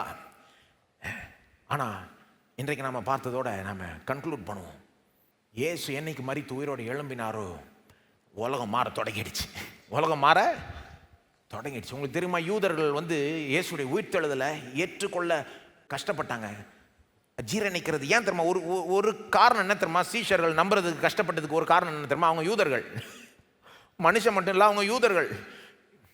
கிரேக்கர்களும் கஷ்டப்பட்டாங்க, யூதர்களும் கஷ்டப்பட்டாங்க. வேற வேற மாதிரி கொஞ்சம் பாருங்க. கிரேக்கர்கள் இந்த உயிர்த்தெழுதலை, சரீர உயிர்த்தெழுதலை விரும்பவே இல்லை. அவங்கள பொறுத்த வரைக்கும் சரீரம் பாழா போனது, இது கெட்டு போனாலே நல்லா இருக்கும், இதுலேருந்து விடுபட்டாலே நல்லா இருக்கும்னு நினச்சவங்க கிரேக்கர்கள். இதுலேருந்து விடுபட்டு போய் நம்ம அப்படியே ஆத்மா மட்டும் ஃப்ரீயாக இருப்போம், நித்தியமாக இருக்கலாம் அப்படின்னு விரும்பினவங்க. அவங்கள்ட்ட போய் பவுல் சரீர உயிர்த்தெழுதலை பேசுகிறப்ப அவங்களால என்ன ஏன் பேசுகிறேன்ற மாதிரி ஆயிடுச்சு அவங்களுக்கு. இதெல்லாம் யாருக்கு வேணும்? சரீர உயிர்த்தெழுதல் யாருக்கு வேணும்? ஆனால் யூதர்களுக்கு வேற பிரச்சனை. சரீர உயிர்த்தெழுதலை நம்பினவங்க பாருங்க, அவங்களுக்கும் கஷ்டமாயிடுச்சு இதை ஏற்றுக்கொள்றது. ஏன்னா சரீர உயிர்த்தெழுதலை நம்பினாலும் அவங்க என்ன நம்பினாங்க? உயிர்த்தெழுதல் சரித்திரத்தின் முடிவில் வரப்போகுது. எப்போ வரப்போகுது? சரித்திரத்தின் முடிவில் கடைசியில் தேவன் என்ன பண்ணுவார்? எல்லாரையும் உயிரோட எழுப்புவார், கூடவே சேர்த்து உலகத்தையே மாற்றிடுவார், நல்ல உலகமாக ஆயிடும். அதை நம்பினாங்க. ஏன்னா அதுக்கு போதனை பைபிள்லேயே இருக்கு. என்ன அவங்களால ஜீரணிக்க முடியலன்னா, இந்த கிறிஸ்தவங்க என்ன பிரசங்கம் பண்ணுறாங்க, இல்லை கடைசியில் வரப்போகுது, ரைட்டு. ஆனால் இப்போவே ஒருத்தர் உயிரோட எழுப்பப்பட்டார், உயிரோட எழும்பி விட்டார், மேசியா மரித்து உயிரோட எழும்பி விட்டார், மாற்றம் தொடங்கி விட்டது அப்படின்றத அவங்களால ஜீரணிக்க முடியல. அவங்க என்ன நினைக்கிறாங்க? உயிர்த்தெழுதல் சரித்திரம் முடிவில் வருது. இந்த கிறிஸ்தவ பிரசங்கம் என்ன சொல்லுது? இல்லை ஒரு முக்கியமானவர் ஏற்கனவே உயிரோட எழும்பி விட்டார், அவர் தான் மேசியா, அவர் தான் ஆண்டவர். அவர் உயிரோட எழும்பி விட்டார்னா ஏற்கனவே உலகம் மாற தொடங்கி விட்டதுன்னு அர்த்தம். நீங்களும் அந்த மாற்றத்துக்குள்ளாக நுழைஞ்சிடலாம் அப்படின்னு சொல்றாங்க அவங்க. இதுதான் உயிர்த்தெழுதலுடைய செய்தியில் ஒரு பங்கு பாருங்க. யூதர்களால் ஜீரணிக்க முடியல. ஏன்னா அவங்க என்ன சொல்றாங்க? உலகம் மாறலையே, அதே மாதிரி தானே இருக்கு எல்லாமே, அதே அட்டூழியம் தானே நடக்குது. ஆனால் கிறிஸ்தவர்கள் என்ன சொல்றாங்க? இல்லை இயேசு உயிரோட எழும்பிட்டார், மாற தொடங்கிடுச்சுன்னு உலகத்தையும் மாற்ற தொடங்கிட்டாங்க. நீங்க எந்த கூட்டத்தில் இருக்கிறீங்க? மாத்திர கூட்டமா இல்லை கடைசியில் மாறுற வரைக்கும் வெயிட் பண்ணலான்ற கூட்டமா? இந்த கிறிஸ்தவர்கள்லாம் அப்படிப்பட்ட கூட்டமாக இருந்தாங்க பாருங்க. இயேசு உயிர் தெழுந்துட்டார் நென்னி கன்வின்ஸ் ஆயிட்டாங்களோ, உலகத்தை மாற்ற இறங்கிட்டாங்க. ஏன்னா உயிர் தெழுந்துட்டாருன்னா உயிர்த்தெழுதலின் வல்லமை செயல்பட தொடங்கிடுச்சு. சரித்திரத்தின் முடிவு வரைக்கும் காத்திருக்க தேவையில்ல. இப்போவே ராஜ்யம் ஒரு விதத்தில் வந்து விட்டது. அந்த ராஜ்யத்தை நாம ஸ்தாபிக்கலாம், பரப்பலாம், அந்த ராஜ்யத்தின் வல்லமையை செயல்படுத்தலாம். இது வேலை செய்யும். பல காரியங்கள் இப்போவே தனிப்பட்ட வாழ்க்கையில் மட்டும் இல்லை, சமுதாய லெவலில் மாறும் காரியங்கள்ன்ற நம்பிக்கையோட தான் இறங்கி வேலை செஞ்சாங்க இவங்கெல்லாம். நீங்கள் எப்படிங்க இயேசு உயிர்த்தெழுந்தாருன்னு நம்புறீங்களா? அது நம்புறீங்கன்னா அதுக்கேற்ற ஒரு வாழ்க்கையை வாழ்றீங்களா? நீங்கள் பூமிக்கு உப்பாக இருக்கிறீங்க, வெளிச்சமாக இருக்கிறீங்கன்றதை உணர்றீங்களா? உலகத்தை மாதிரி நம்ம வாழ்க்கையை தள்ளிக்கிட்டு இருக்கக்கூடாது. சும்மா வேலைக்கு போனோமா, வந்தோமா, சம்பாதிச்சோமா, சாப்பிட்டோமா, ஏதோ கம்ஃபர்டபுளாக வாழ்ந்து ஒரு நாள் பரலாம் போய் ஒரு நோக்கத்துக்காக நம்ம இந்த பூமியில் வைக்கப்பட்டிருக்கிறோம். we are agents of change. வாலிபர்களுக்கு சொல்லுகிறேன், இந்த உலக வழியில் போகாதீங்க. உலகத்தை கேட்டால் என்ன சொல்லுவாங்க? நல்லா படி, ஏன்னா அப்போ தான் நல்ல காலேஜ் கிடைக்கும், அப்போ தான் நல்ல வேலை கிடைக்கும், அப்போ தான் நல்லா கல்யாணம் பண்ண முடியும், அப்போ தான் நல்லா சம்பாதிக்கலாம், அப்போ தான் நல்லா ரிட்டையர் பண்ணலாம், அப்போ தான் அடுத்தது இதுவா வாழ்க்கை? அப்போ அவங்க கவனம் எல்லாம் இந்த மாதிரி காரியங்கள். நல்ல காலேஜ் கிடைச்சதா, நல்ல வேலை கிடைச்சதா, இவ்வளோதான் கவனம். நீங்கள் அவங்கள மாதிரி இருக்காதீங்க. நீங்கள் அதை தாண்டி யோசிங்க. எந்த நோக்கத்துக்காக கடவுள் உங்களை படைச்சார், எந்த நோக்கத்துக்காக கடவுள் உங்களை ரட்சித்தார் என்பதை யோசித்து பாருங்கள்.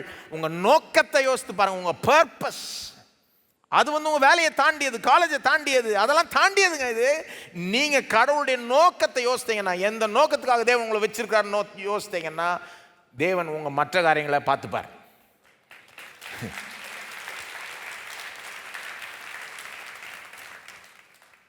மற்ற இந்த உலகத்தார் மாதிரி இருக்கக்கூடாது. நாம் எது பெருசோ அதை பெருசாக கவனிக்கணும். தேவனுடைய ராஜ்யத்தையும் அதனுடைய நீதியையும் முதலாவது தேடுங்கன்னு என்னங்க அர்த்தம்? தேவன் ஆளத் தொடங்கி விட்டார், இயேசு ஆளத் தொடங்கி விட்டார். அதை எப்படி பரப்பலான்றதை நீங்கள் முதல்ல யோசித்து பாருங்க. அதில் உங்கள் பங்கு என்ன? சமுதாயத்தில் உங்களை எதற்காக வச்சிருக்கார், என்னத்தை மாற்றும்படி உங்களை வைத்திருக்கிறார் என்பதை யோசித்து பாருங்க. ஜெபிங்க, ஆண்டவரே என்னுடைய நோக்கம் என்ன? ஆண்டவரே ஏன் என்னை படைச்சீர், ஏன் என்னை ரட்சித்தீர், ஏன் இந்த பூமியில் வச்சிருக்கிறீர், வெளிப்படுத்த ஆண்டவரே. ஏன் எனக்குள்ளாக தாளந்து திறமைகளை வைத்திருக்கிறீர்னு ஜெபிங்க. தேவன் உங்களை நடத்துவார், உங்களுக்கு காண்பிப்பார். நீங்கள் இப்படி கவனமாக இருந்தீங்கன்னு நல்ல காலேஜ் கிடைச்சிடும், நல்ல வேலை கிடைச்சிடும், நான் தேவையெல்லாம் சந்திக்கப்பட்டுரும். ஆனால் அதையும் தாண்டி நீங்கள் வாழுவீங்க, தேவனுடைய நோக்கத்தை நிறைவேற்றுவீங்க. நாம் எழுந்து நிற்போம். இயேசு உயிர் தெழுந்துட்டாருன்னு நம்புறீங்கன்னா, இப்போ அடுத்து நீங்கள் செய்ய வேண்டியது என்னது? அதை போல் வாழ வேண்டும். எப்படி வாழ வேண்டும்? நீங்கள் தான் பூமிக்கு உப்பு, நீங்கள் தான் பூமிக்கு வெளிச்சம், நீங்கள் தான் பூமியில் மாற்றத்தை கொண்டு வர வேண்டும். உங்கள் மூலமாக தான் தேவன் மாற்றத்தை கொண்டு வர விரும்புகிறார். சும்மா உட்காந்துக்கிட்டு நம்ம உலகத்தை பற்றி கம்ப்ளைண்ட் பண்ணி பிரயோஜனம் கிடையாது. நம்ம கிறிஸ்தவர்கள், நம்ம வித்தியாசமானவர்கள், எல்லாம் இப்படி தாங்க இருக்கும், எல்லாம் மாறாதுங்க, இது சொல்கிறதுக்காக நாம் இருக்கிறோம். என்ன மாறணும்? அதில் உங்கள் பங்கு என்ன, என் பங்கு என்ன? ஜெபிப்போமா? இயேசு உயிர் தெழுந்தார் நம்புறவங்க அடுத்து இந்த வேலையை பார்க்கணும். என்னைக்கோ யாரோ கிறிஸ்தவ மிஷினரிகள் பண்ணாங்க, அவங்க தான் பண்ண முடியும், நம்ம பண்ண முடியாதுன்னு கிடையாது. இந்த மிஷினரிகள்லாம் சாதாரண ஆளுங்க. வில்லியம் கேரிலாம் ஷூ தயாரித்தவர், காப்லர், ஷூ ஷைன் பண்ணவர். அவர் போய் கிட்டத்தட்ட 20 மொழிகளை கற்றுக்கொண்டார், பைபிளை டிரான்ஸ்லேட் பண்ணார். சாதாரண ஒரு மனுஷனை தேவன் பயன்படுத்தி பெரிய காரியங்களை சாதிக்க வச்சார். நீங்கள் உங்களையே தேவனிடத்தில் அர்ப்பணிப்பீர்களானால் தேவன் உங்களை கொண்டு பெரிய காரியங்களை செய்வார். இயேசு உயிர்த்தெழுந்துட்டார் என்று நம்புகிறவர்களை பார்த்து சொல்லுகிறேன், நீங்கள் இப்போவே அர்ப்பணிங்க, உங்களையே தேவனுக்கு முன்பாக சரணடைங்க. ஆண்டவரே என்னை பயன்படுத்தும். இதற்கு முன்பாக உண்மை நம்பினவர்கள் எப்படி உலகத்தை மாற்றினார்கள், என்னையும் கொண்டு என்னை பயன்படுத்தி உலகத்தை மாற்றும் ஆண்டவரே. சமுதாயத்தில் மாற்றங்களை கொண்டு வரோம் ஆண்டவரே. என்னுடைய பங்கு என்னன்னு வெளிப்படுத்தாண்டு, என்னுடைய நோக்கம் என்னன்னு வெளிப்படுத்தாண்டவர். எந்த நோக்கத்துக்காக என்னை படைத்தீர், ரட்சித்தீர், வெளிப்படுத்தும் ஜெபம் பண்ணுங்க.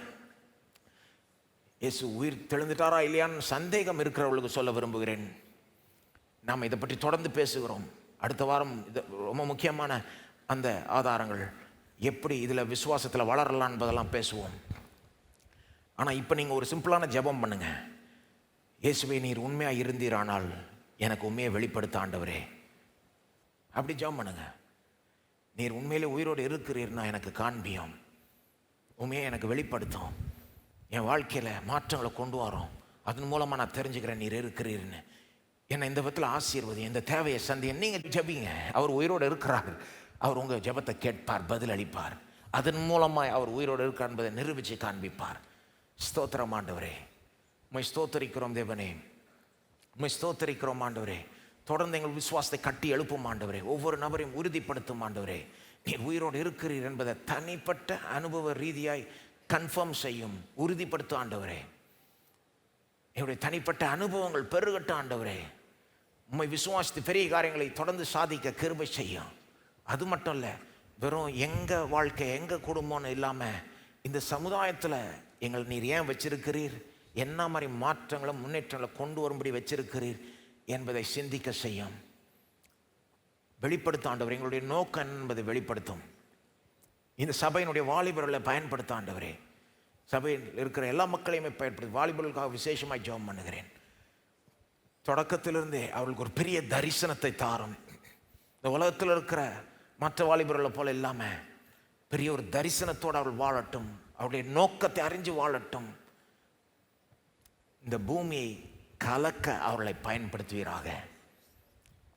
இயேசுவின் நாமத்தில் சபையாரை ஆசீர்வதிக்கிறோம், இயேசுவின் நாமத்தில் ஜெபிக்கிறோம், ஆமென். நம்முடைய கர்த்தராகிய இயேசு கிறிஸ்துவுடைய கிருபையும் பிதாவாகிய தேவனுடைய அன்பும் பரிசுத்த ஆவியானவருடைய ஐக்கியம் நம்மோடு இன்றைக்கும் என்றைக்கும் இருப்பதாக, ஆமென்.